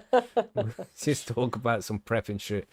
Let's do it. I think we'll organise it. We'll see if we can get some. Imagine if we can get some like one of like Bear Grylls or something up on the show. Guest. Come and join us for Stoners prepping. Stoner prepping. This is our cocoa room. We've got about 500 pounds up in here. Oh my God, prepping. cannabis. Yeah, We're we're talking like, about Bear what about- Grylls, not Chef from South Park. Either way, man. That's crazy. Yeah, that would be fun. Gosh. Sorry, Margaret, was you saying something? No. All right, I thought you were saying something. Right, I think that's it then. We need to activate the outro tunes and all of that, but it's been a good show. I hope you've enjoyed it, everybody. It's been a good session, and we'll think about that prepping episode. But in between then and now, don't just sit there not prepping. Get out there and prep, everybody. The world is going to shit. No one is coming to save you but you. Sorry, am I freaking people out? No? I am just it's joking. something we haven't heard before. True. Yeah, we're going about this like just stay safe, everybody. You know how it is. Yes, definitely. Yeah. No matter where you are, stay safe. Be careful out there and stay high. And we'll catch you on the next one. Hopefully, download the Cannabis News tomorrow and then join us on Tuesday if you are Patreon for 2 interviews on the same day. You'll see links coming up very soon. Yeah, that's it. Let's wave, everybody. Stay high, stay safe. Go Percy'sGrowroom.com. Goodbye. Like, subscribe, blah, blah, blah, blah, blah, blah. Goodbye, Bye everybody. to all the fire uppers. See you later, guys. Stay high. Bye.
you.